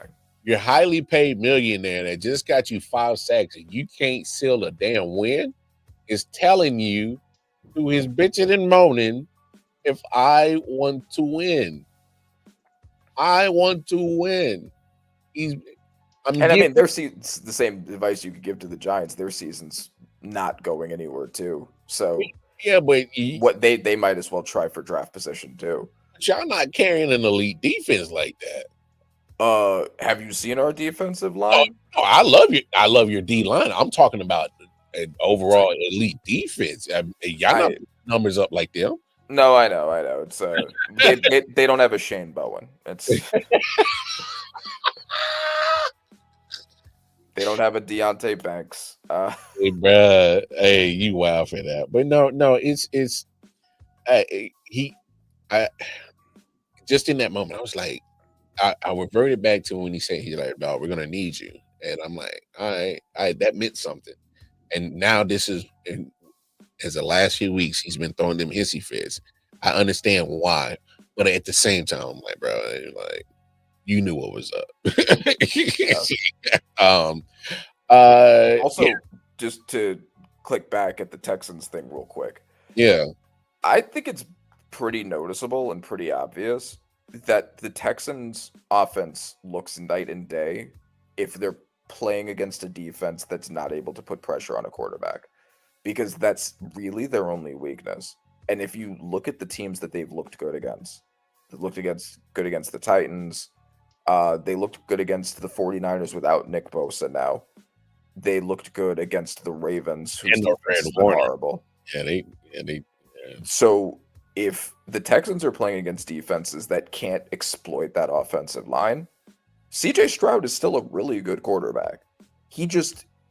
They've put him in a position where whether he's good or bad depends entirely on if there's a ton of guys in his face in 0.02 seconds. And it's, but it does show that something's still very much there and that the blame is not on CJ and that they can make it work if they get him an offensive line. I don't know what they were thinking. Hey, Larry Tunsil, you're the best in here. We're just gonna move off you, bro. Yeah. Huh? Yeah. I got 2 years left on the contract. What you mean? Right. The offensive line was bad, so let's get rid of our only good offensive lineman, replace him with a rookie, and do nothing else. Hey, man, that puts pressure on that rook. He's gonna have to be all pro at least by year 3. Yeah. Like, and I think he's, to my now, I mean, I haven't seen his like PFF grades or anything. Like, I think he's been like, but nowhere near what Tunsil was. I think he's been like okay individually, but it's a clear downgrade from what they had. As a whole, it's not good though. It hasn't been good all season. Right. So, I don't know. But anyway, weird week 8. Solid. I thought I'd never see a day that a guy has 5 sacks and this team doesn't win. That's crazy. Steelers, I'm not sold on that. It was good to see J Love do what he did, man. That was good to see. He looked really good. He did. He was on fire, man. I think it was 20 straight completions that he went like that. Yeah, that man was on fire. I was like, oh, he ain't around tonight. Right. If that's the Jordan Love they have, that's a real team. Hey, Bears are still fraudulent. I've been waiting for that other shoe to drop. However, this is my wild take. I don't think the Ravens are dead yet because defensively they have been playing better the last couple of weeks. Roquan Smith coming back has been a huge part of that. They're going to start getting some of those injured players back, like you said, or Roquan, and then you also think about it. Lamar Jackson, 2-time MVP. He'll be playing on Thursday. So, yeah, they're starting to get healthy. So, and as you see, Steelers lost now 2 in a row. Bengals coming off a raid. That's that's the heartening loss. Also, I have a weird theory that I was thinking about, and I'm thinking about the AFC North teams, and 3 out of 4 of the AFC North teams have had very high profile issues with them employing and attempting to protect bad people, right? The Steelers have Big Ben, the Browns have Deshaun Watson, and the Ravens have now having hired Mike Green. Isn't it interesting? It's a weird conspiracy theory, and I just wanted to do this very quickly. The Steelers, after having done that, their last good quarterback that they had, they go off a series of quarterback carousel where they have bad quarterbacks and elite defenses, and they're never able to get a draft pick for a good quarterback. They finally get one that is playing well now, and their defense falls apart. Oh, trash.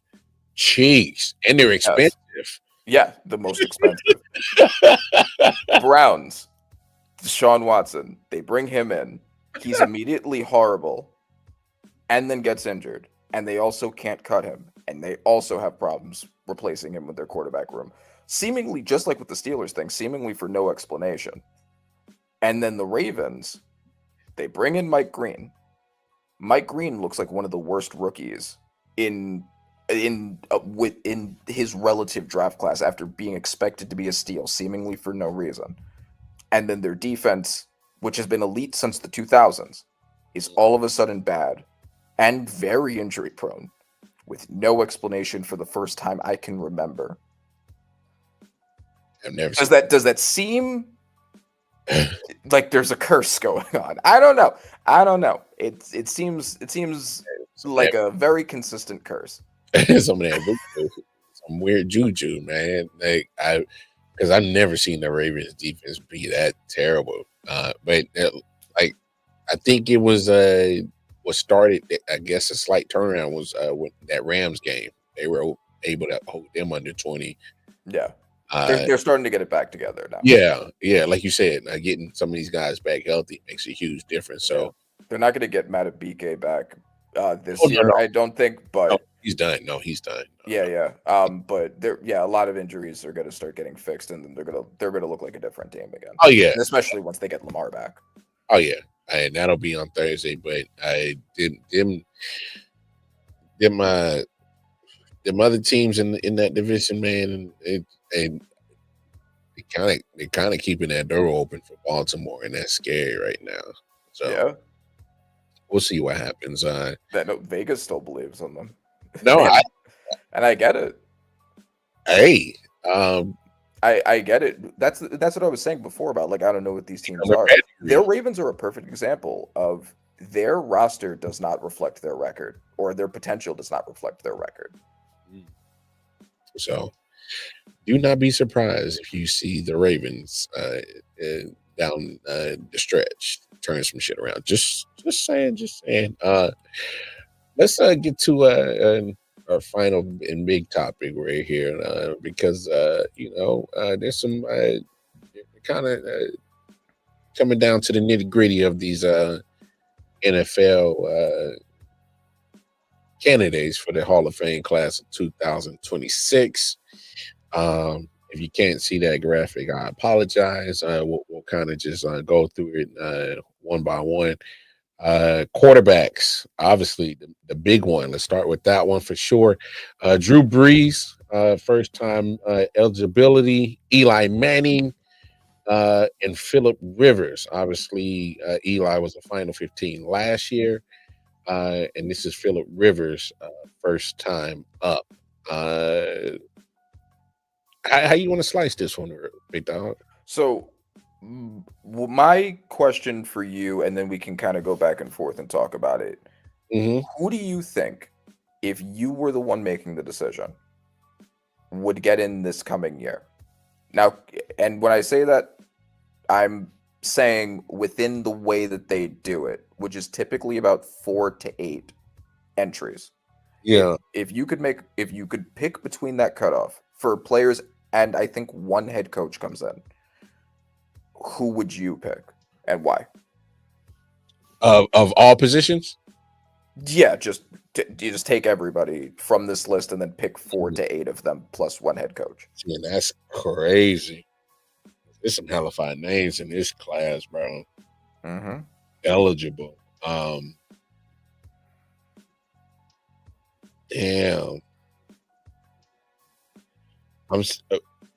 Okay. Larry Fitzgerald to me is a shoe-in. I would also say, ooh, I think Jason Witten is a shoe-in too. Damn. Okay, Darren Woodson's up. Oh, he ain't in there. Troy Vincent ain't in there. Rodney Harrison is not in the Hall of Fame. Oh, this is crazy. That's super crazy. Mm-hmm. They got some names that need to be up in that joint. Like right now, well, what are we doing? He's one of them.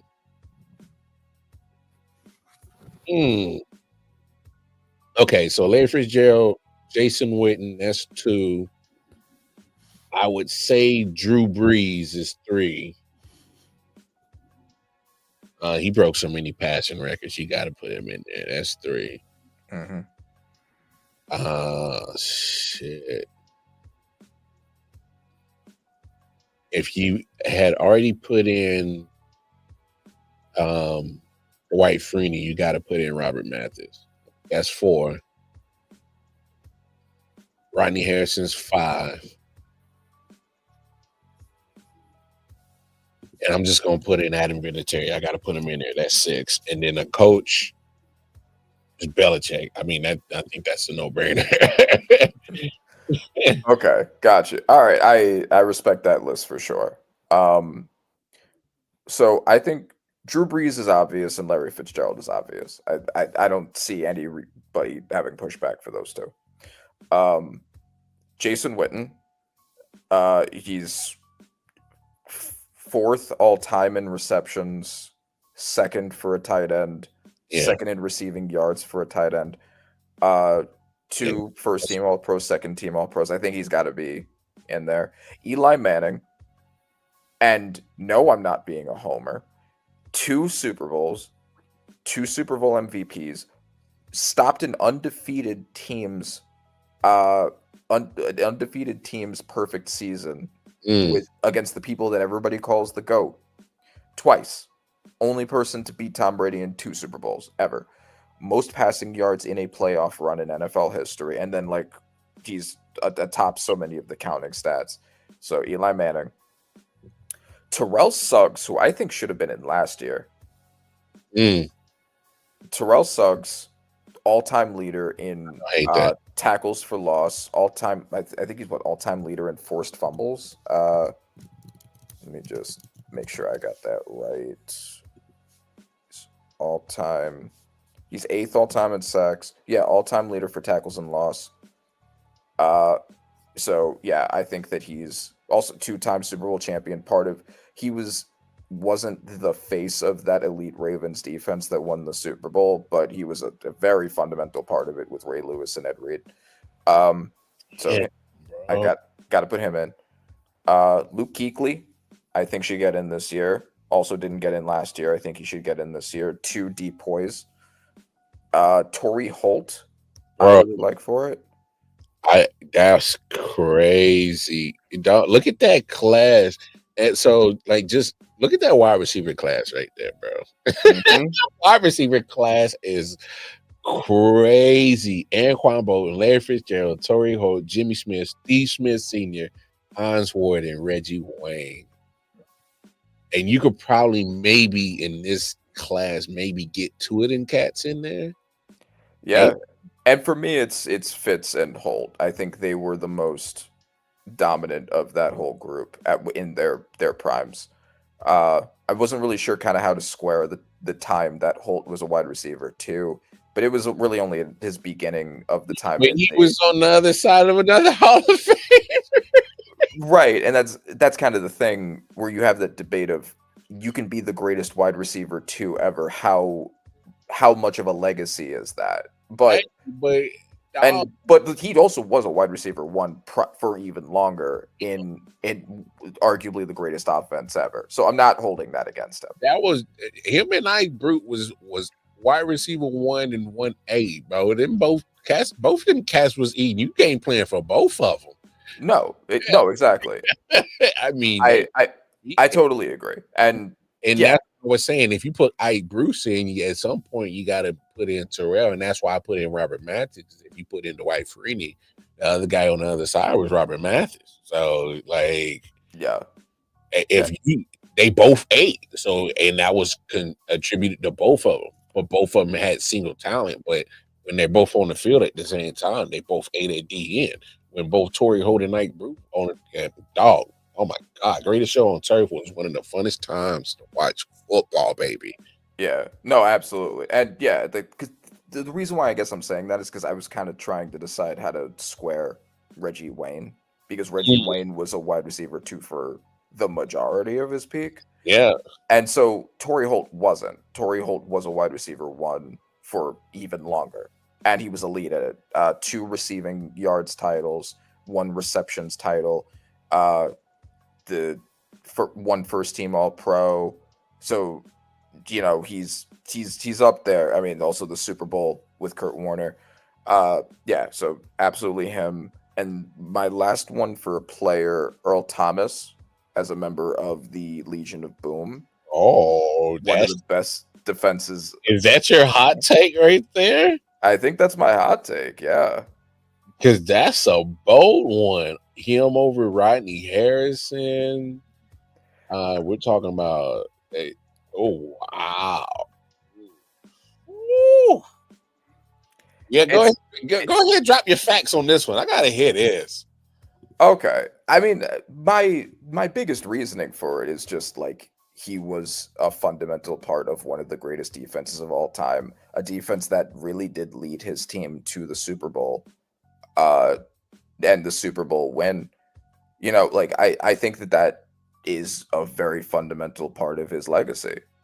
I think that because he was surrounded by so much great talent, a lot of people will overlook how much of an important contributor he individually was.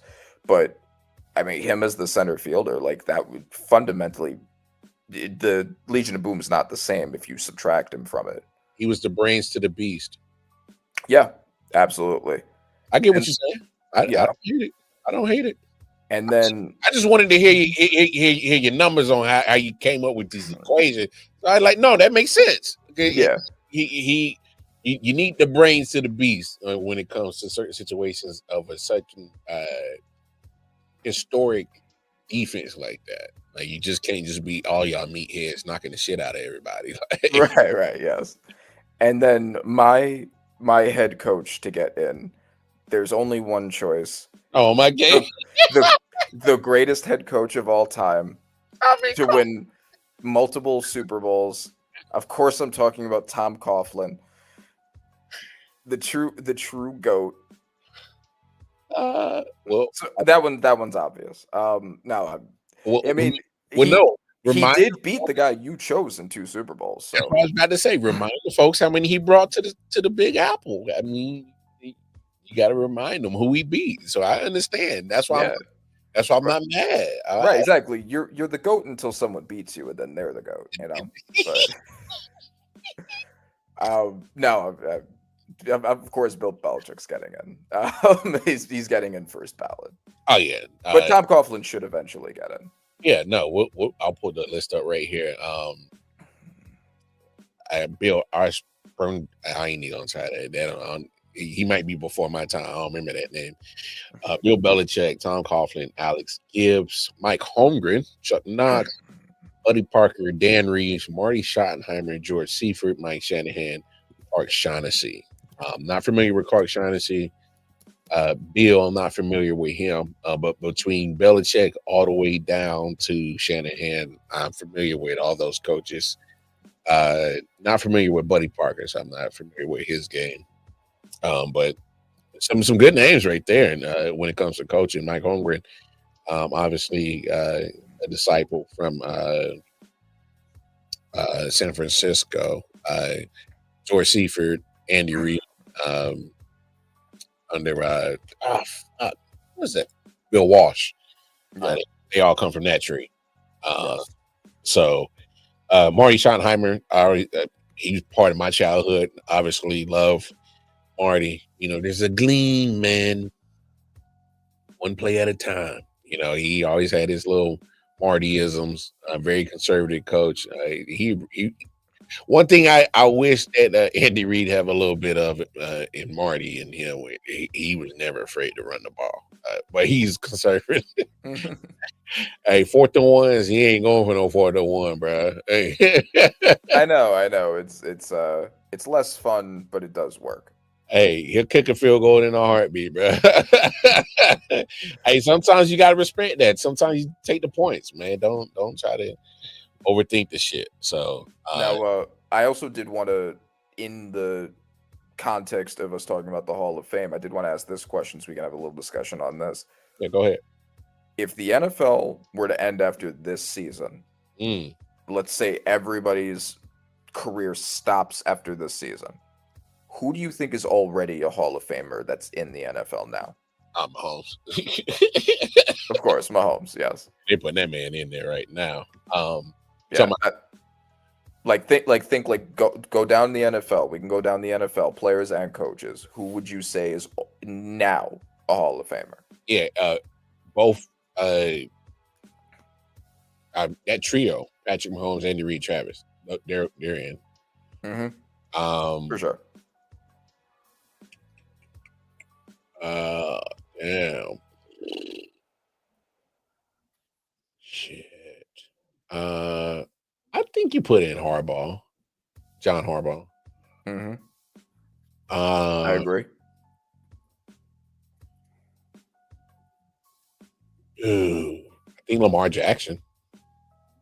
I agree. Damn.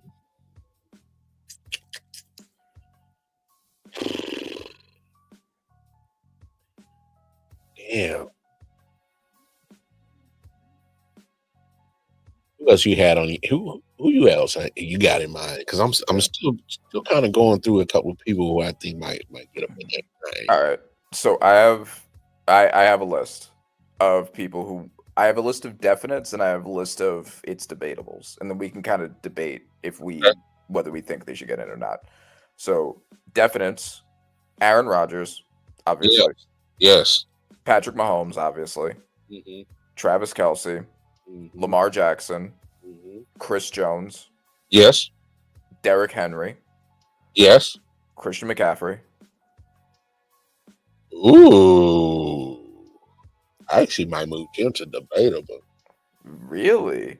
I mean, what he put like the record for most rushing yards and receiving yards in the same season. Oh, never mind. No, he has the offensive player of the year. Never mind. I'm tripping. I'm high. Yeah. Yes. Fred Warner. Yes. Trent Williams. Oh, yes. George Kittle. The 49ers got a bunch of them. So George Kittle. Your head turned a little bit at that one. Well, because I'm trying to. I mean, he has put up good numbers, but it's like, but then he started doing the Gronkowski treatment on me, where it's like, bro, your availability be pissing me off, dog. I mean, one of the best all-around tight ends in NFL history. In terms of the overall skill set. And for as long, he's been in the NFL doing it at that level forever. Yeah, they hurt though. Okay. And he's literally like giving me Gronkowski vibes without the rings, and that's really starting to irritate me. Okay. Because I was gonna say, like, comparing him to Gronkowski is not a bad thing. No. Because like Gronkowski got the numbers is crazy for Gronkowski. Yeah. It's what those numbers could have been like if he would have been available more.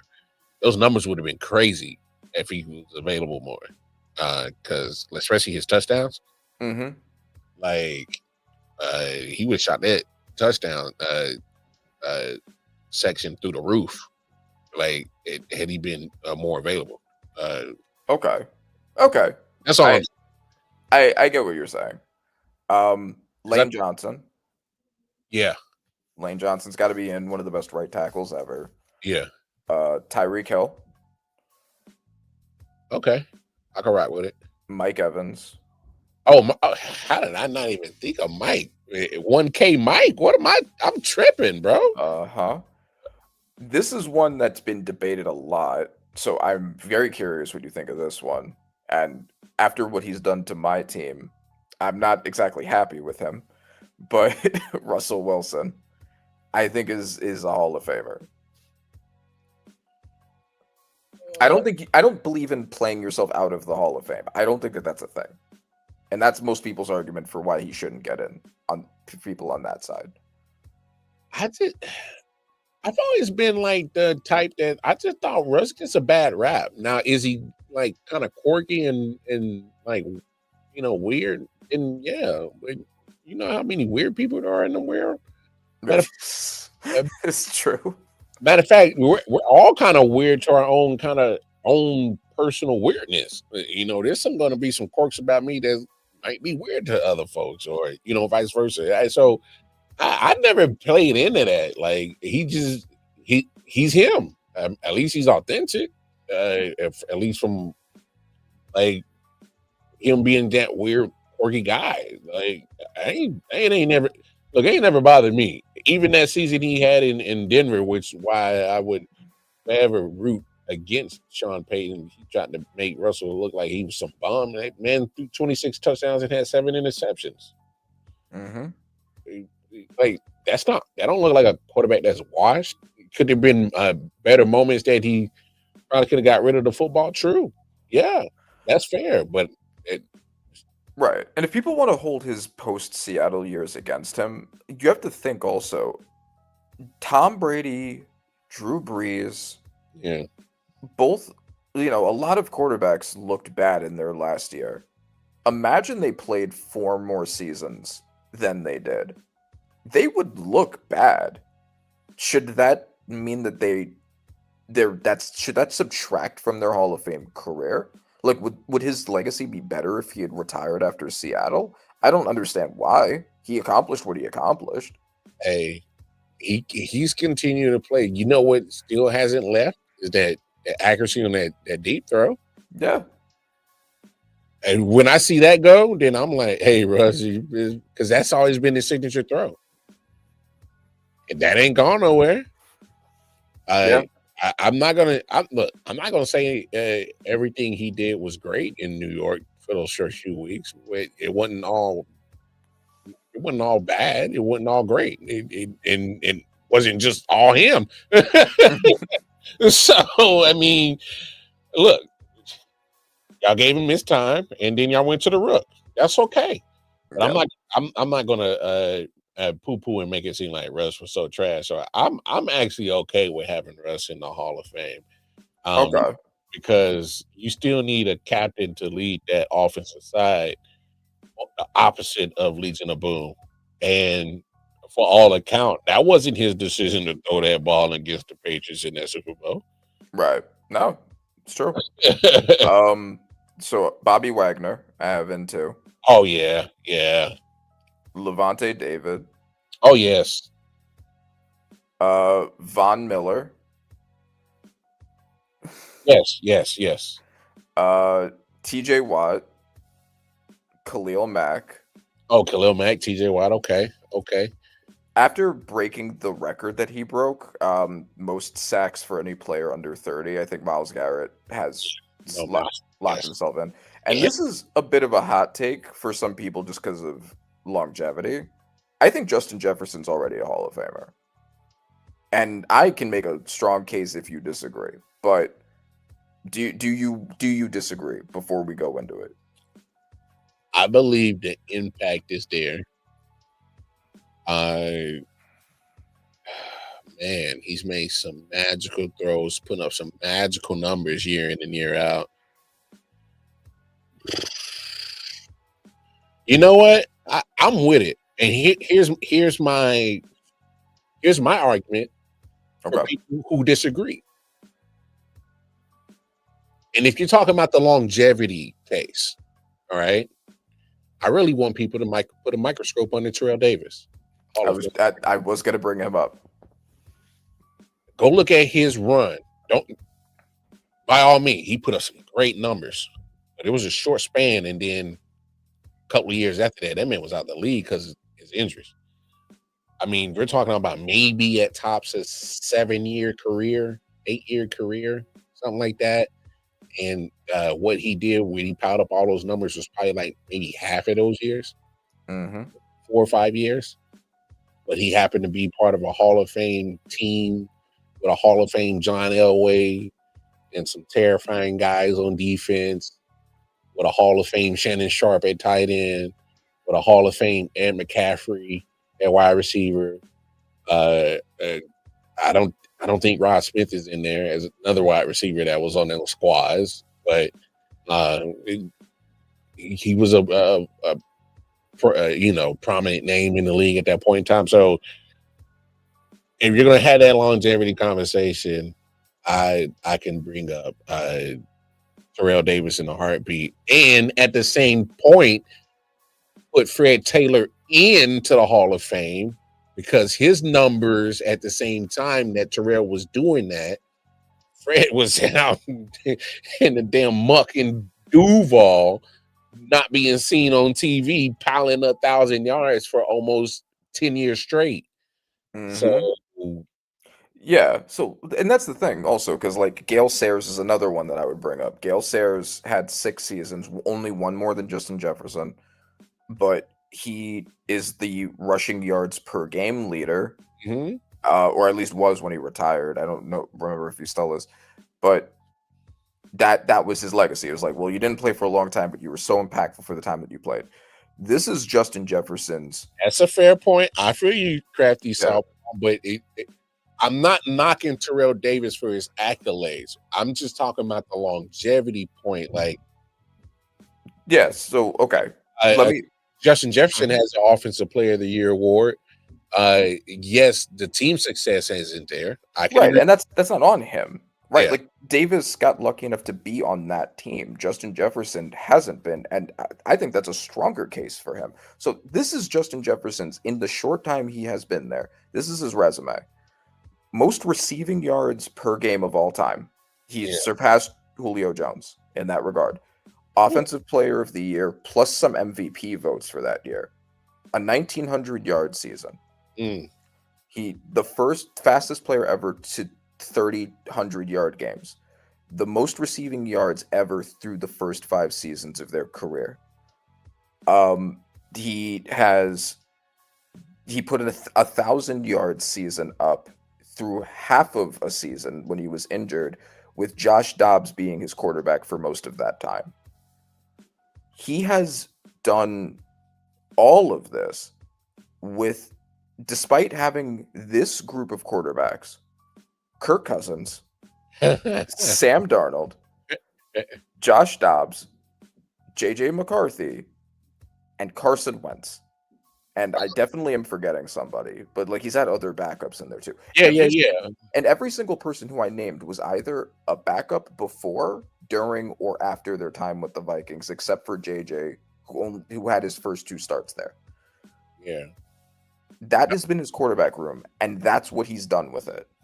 The craziest thing, the best one of all of them is Sam Darnold. Yeah, exactly. And we thought it was because of JJ.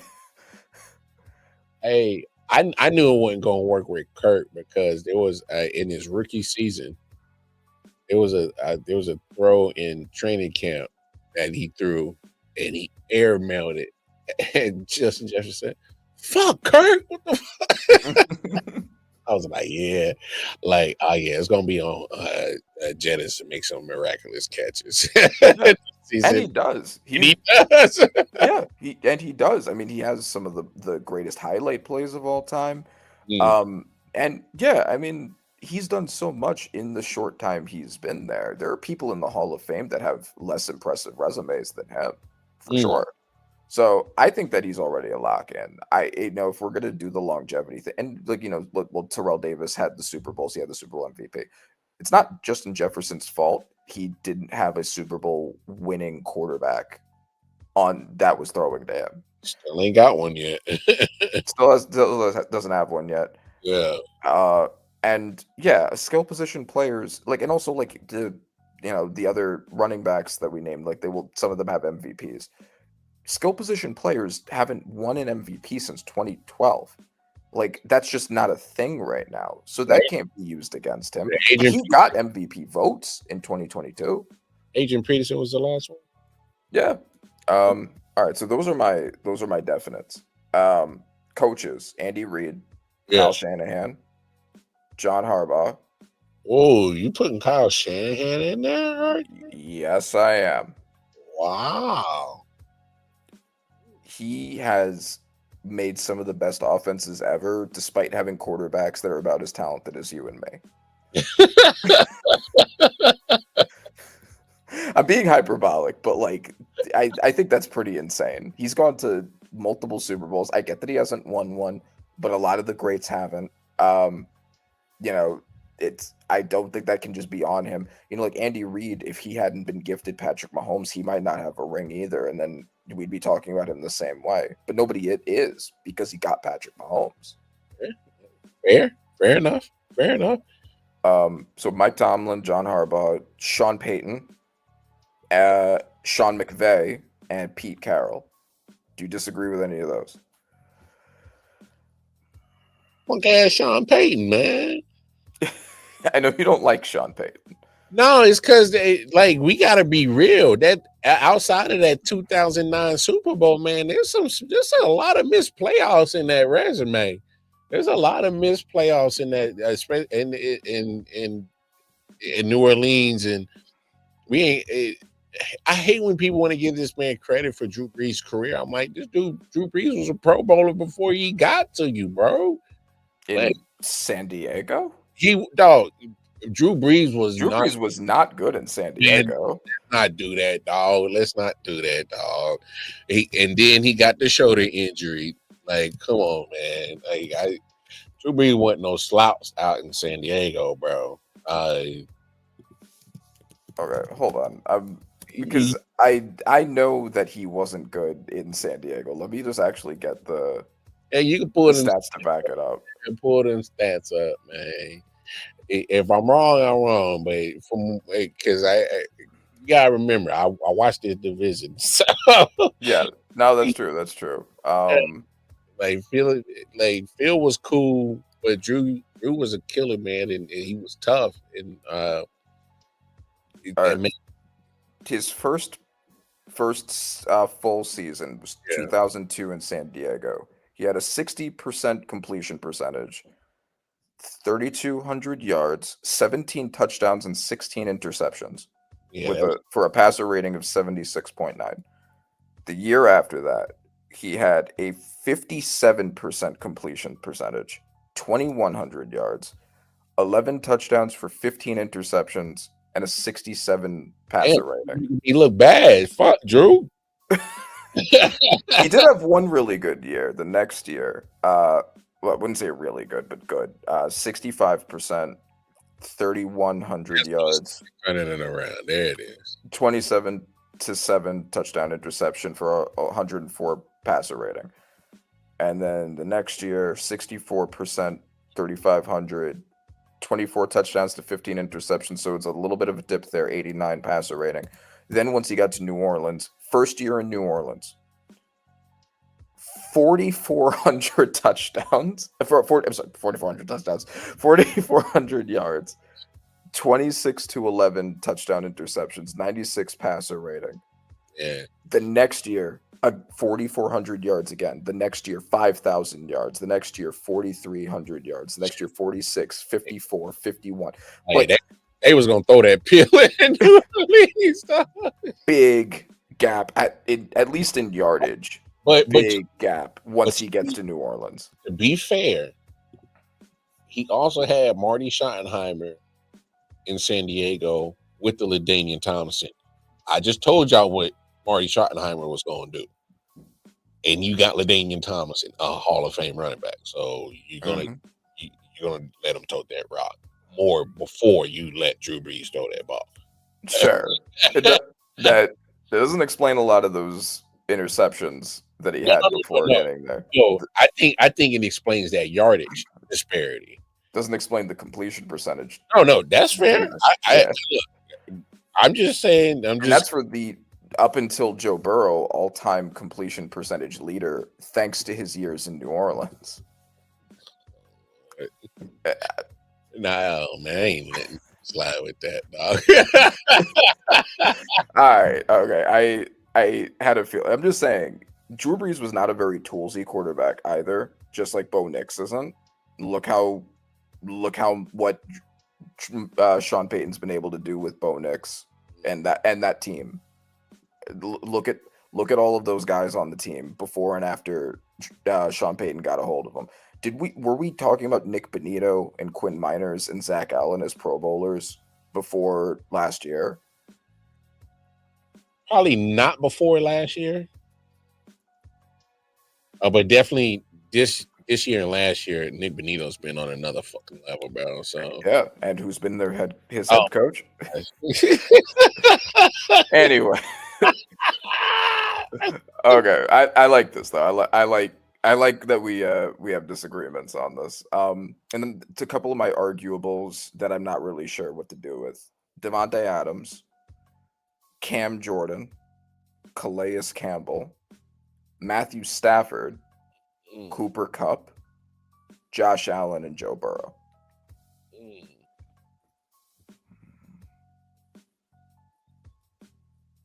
Ooh, nah, Joe Burrow. I don't. Oh, I mean, half his career has been hurt, bro. Yeah, I can't. I get it. I love the talent of Joe Burrow, but I couldn't put it. If just stop right now, I don't think he's done enough to warrant that one.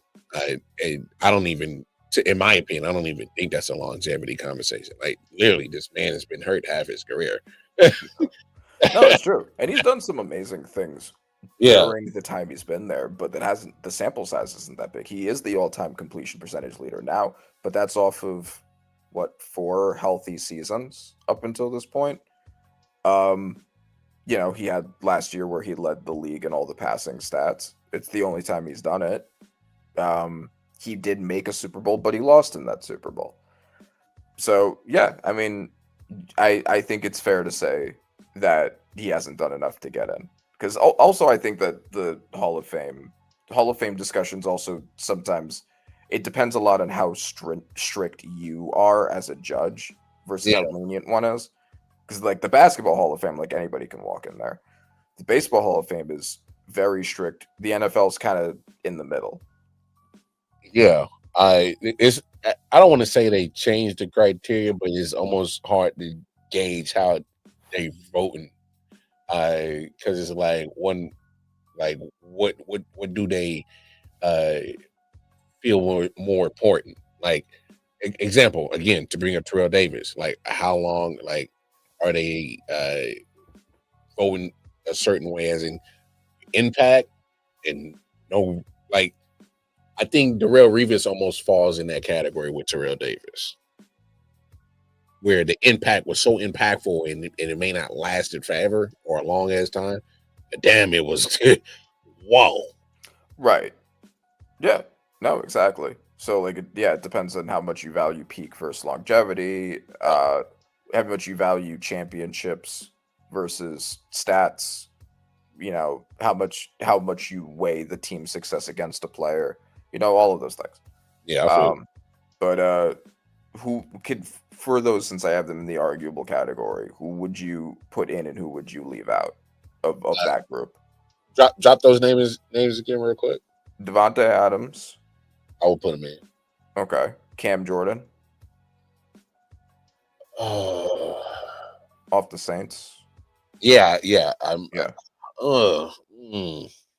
longevity's definitely been there.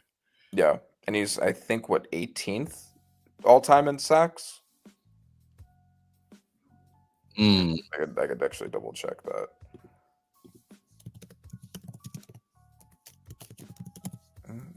He loves sacking some Matt Ryan.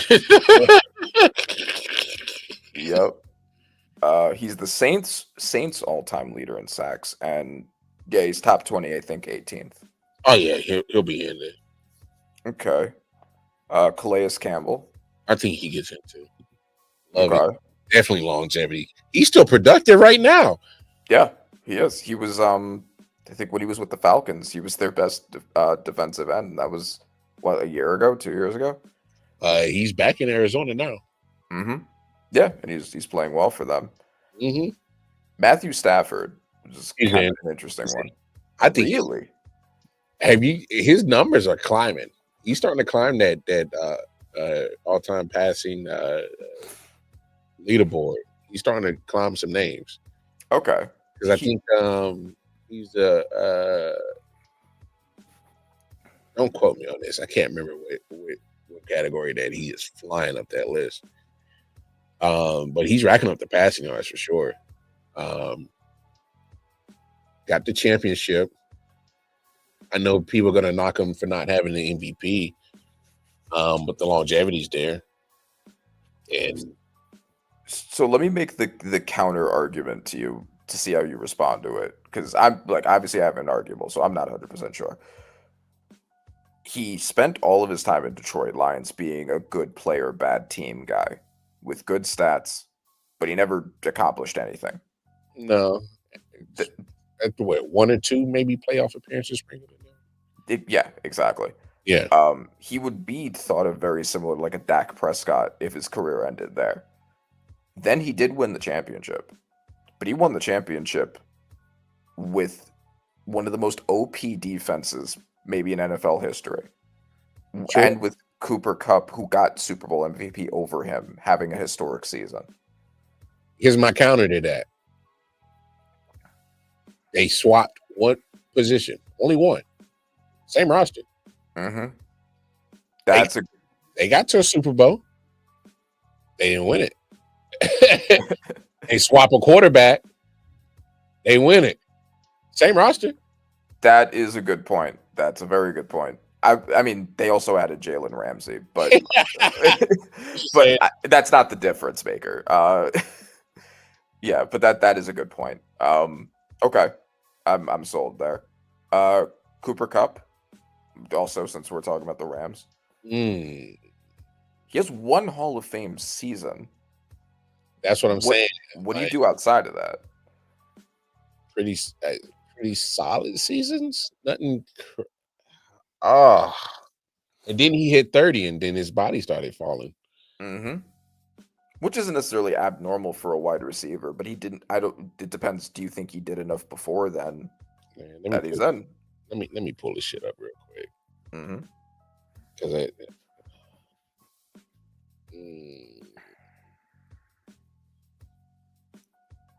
all right, so you got 1,100. Obviously, the MVP season that he probably could have got in 21, Triple Crown season. That's that one. 2 years before that, 2019, he had another 1,100 season. Other than that, he's had a couple of seasons where he just missed 1K. I don't know, bro. I don't know. And he showed up big time in that Super Bowl too. Mm-hmm. Had a great run. Matter of fact, that playoffs had a great run. If they put him in, I understand. If they leave him out, I understand. That's my answer. I think that's fair. That's very fair. And the last one, which will be the very interesting one to talk about, Josh Allen. Since you already did Joe Burrow. Oh no, I think he'll be in. I think they'll respect the fact of where his completion percentage was at when he started as a rookie, and where his completion percentage is at now. And he's, managed to calm down on the turnovers. Added an MVP. His team's always winning the division. So I think they're both out there. Okay. I mean, do you think that just improving from being a turnover machine to not being one because you're throwing less would be enough to get in the Hall of Fame? I'm not necessarily saying I even disagree. Just, let's say Lamar wins that MVP instead of Allen. Allen has the same season, but the first team All Pro also wins MVP, which is normally the case with the historic numbers Lamar put up. Josh Allen's only legacy is a ton of touchdown records and making the conference championship to lose to Mahomes. Is that a Hall of Fame resume? Hey man, there's going to be a point in time that Phillip Rivers gets into the Hall of Fame, and that's crazy to me. I think that's crazy. I'm just saying, mediocrity should not be in the Hall of Fame. Like, well, that's why I think there's the argument that Primetime brings up all the time. There needs to be certain sectors in this Hall of Fame. It needs to be the dog Hall of Fame, like, hey, these dudes different. They on some other level. And because he says it every year, he's like, you kind of look around like, how the hell you become a Hall of Famer? So maybe they need to break it off into a certain, like, the VIP room of the club. You know what I'm saying? That's true. Yeah, I mean, like, having an upper room would be cool. Yeah. I do think that the downside of that maybe could be that incentivizes them to let people in more leniently, because then they'll be like, well, this person's not going into the upper room, so we could bring in Phillip Rivers because this room doesn't matter here. But at the same time, I mean, it's not like you saw a Triple Crown all the time, and that's the most recent time we've seen that. So and that's why I'm having a hard time, because I'm like, the numbers aren't bad, but it's like, damn, like that Triple Crown season was crazy. Like, you knew where the ball was going to. So,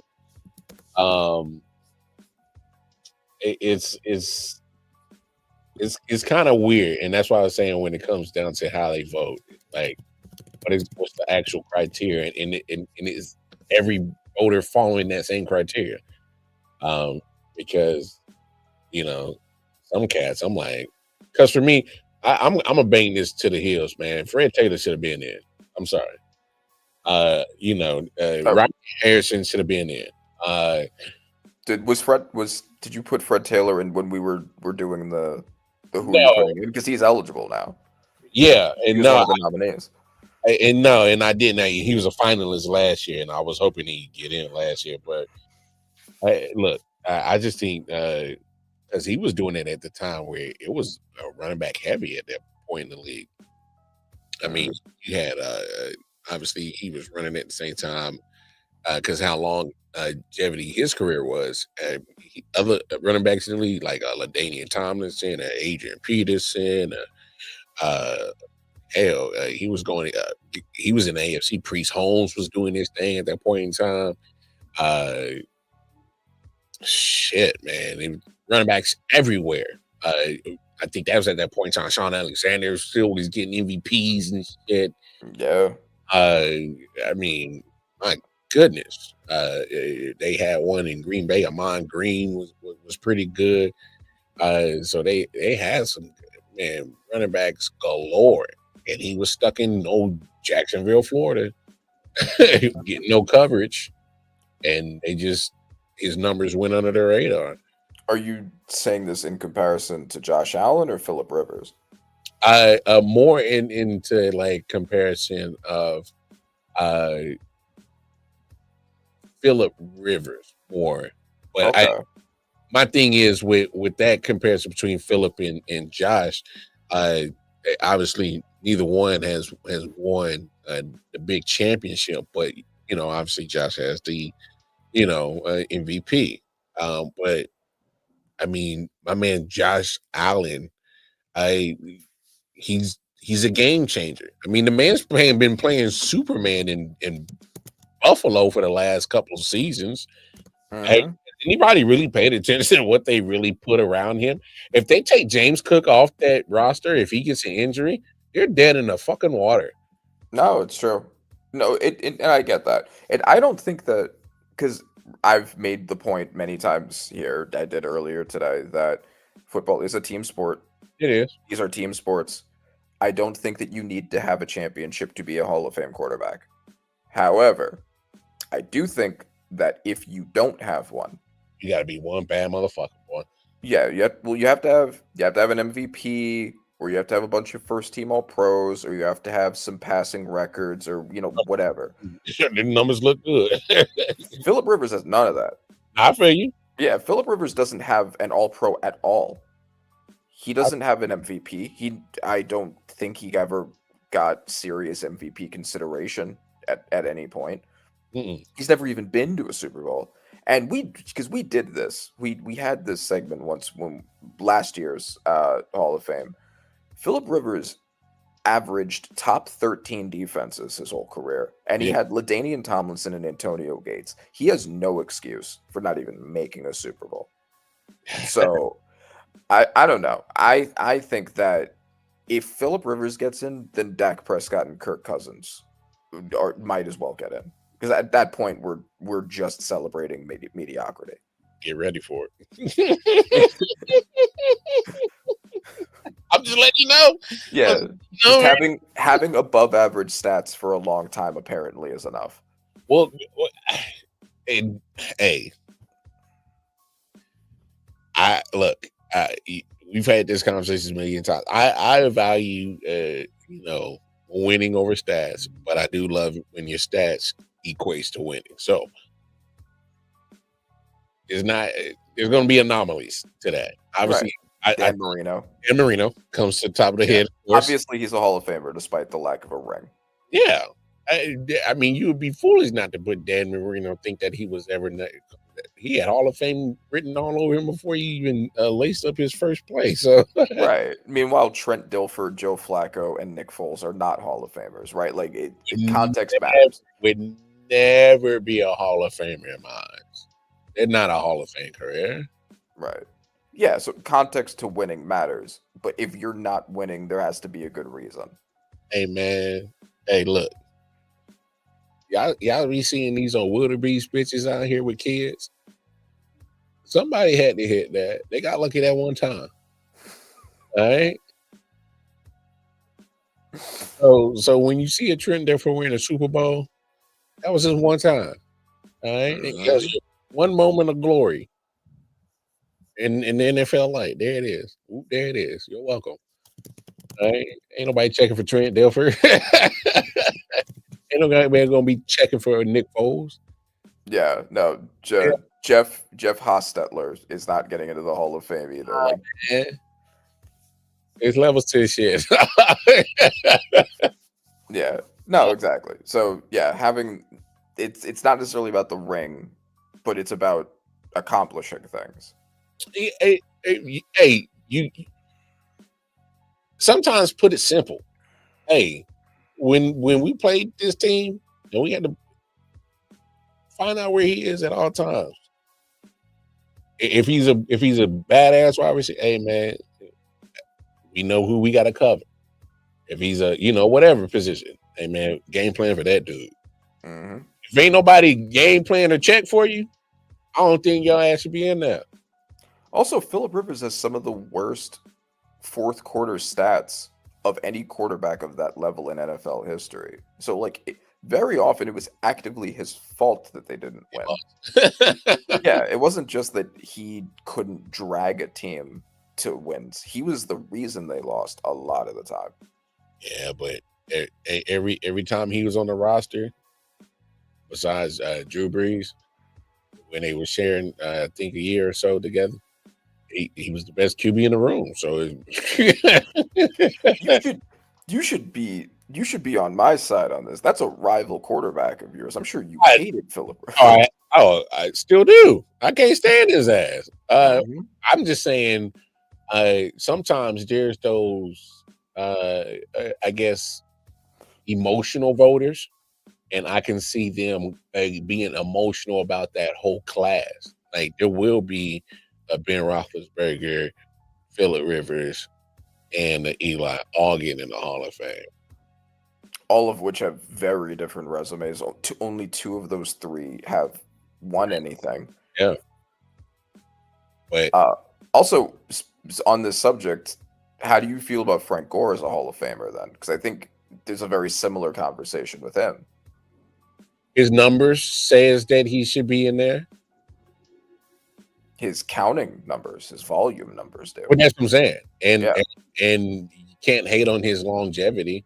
If I put it to you this way, if we're going to always praise LeBron for being at a certain age for keep doing this at an elite level, like Frank Gore played what 18, 19, 20 years at an NFL level. He did, but LeBron was a star I and know, dominant I for hear. that long period of time, Hey, or at look, least most of it. I, Frank I, Gore was know what not.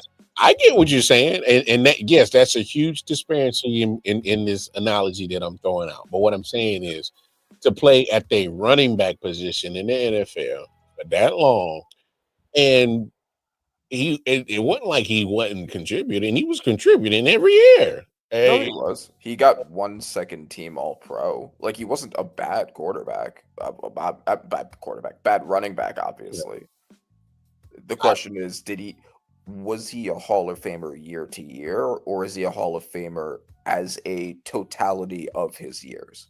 I think it's a totality of his career in general. It has to be because he didn't lose that star power. He didn't use that, and but I'm not gonna poo-poo on his career. That man did what he had to do. I mean, there's I bet you 1 million NFL players or football players that would have loved to have a Frank Gore career.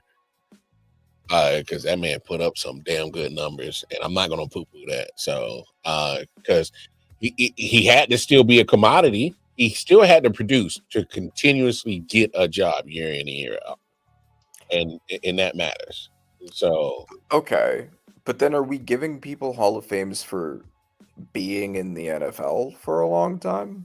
Because I mean, there are a lot of players who've been in the NFL for a long time. I hear you, but I mean, people were still game playing in year 18. He was still putting up them numbers. Look, if he was just over there, if he put up majority of those yards in like the first 5 years of his career, and then he was over there just collecting checks and bagging stats, then I would be all with you, like, hey, man, get this.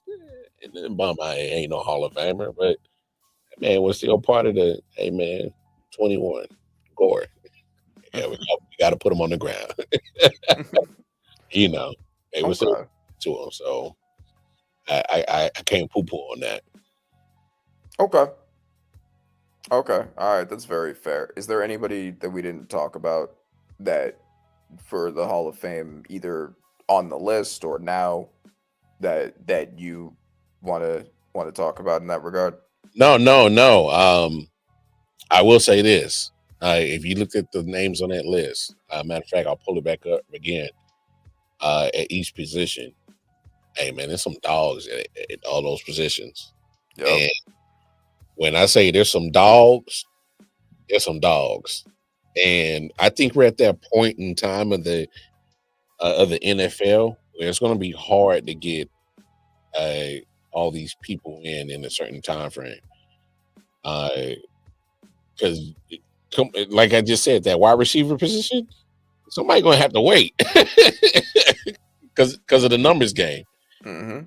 Somebody going to have to wait. I want to say this real quick. Nick Mango. Yes. No, it's to his family. I see his name on this list.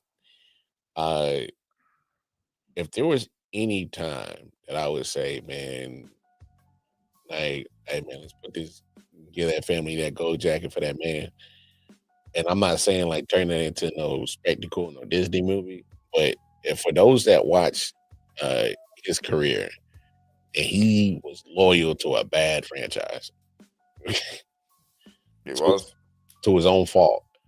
The man was one of the, if not the best center at his time, one of the best. The time that he played, loved. He was a mauler, man, at center. I love what he did. So I wouldn't mind that being the honorary Hall of Fame getter. I wouldn't. I would have no qualms with it. But besides that, both on the defensive side and on the offensive side, man, dogs everywhere, and it's going to get harder because you're going to start seeing those other classes of people that's retired, because we're at that point in time. We're seeing, the cats that we watched now coming eligible, and that's when the NFL talent pool was crazy.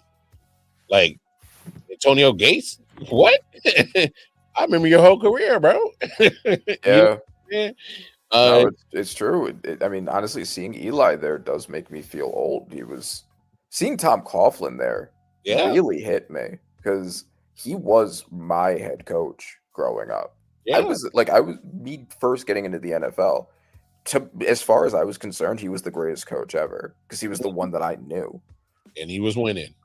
And, seeing Eli and Coughlin together now up for the Hall of Fame, it really does make you look back as both a football fan and as a man, and just like, I've been on this earth for a long time. And I haven't even been here that long relatively, but you feel that, Nah, for real. That whole mid 2000s era of football is now up for Hall of Fame. I mean, Urlacher went in a few years ago.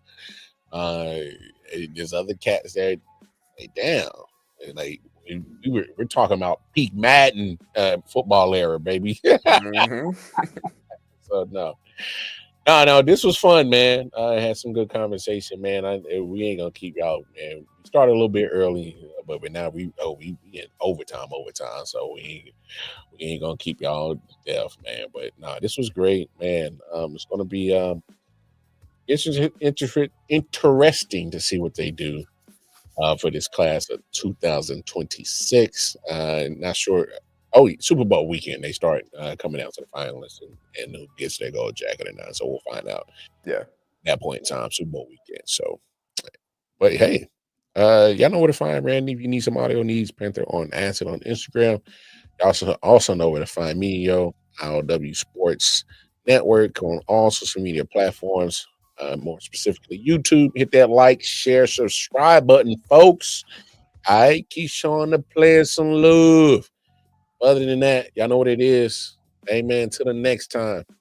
Hey, it's your man Randy Weber, your man Wildcard Mar. We out here. Peace.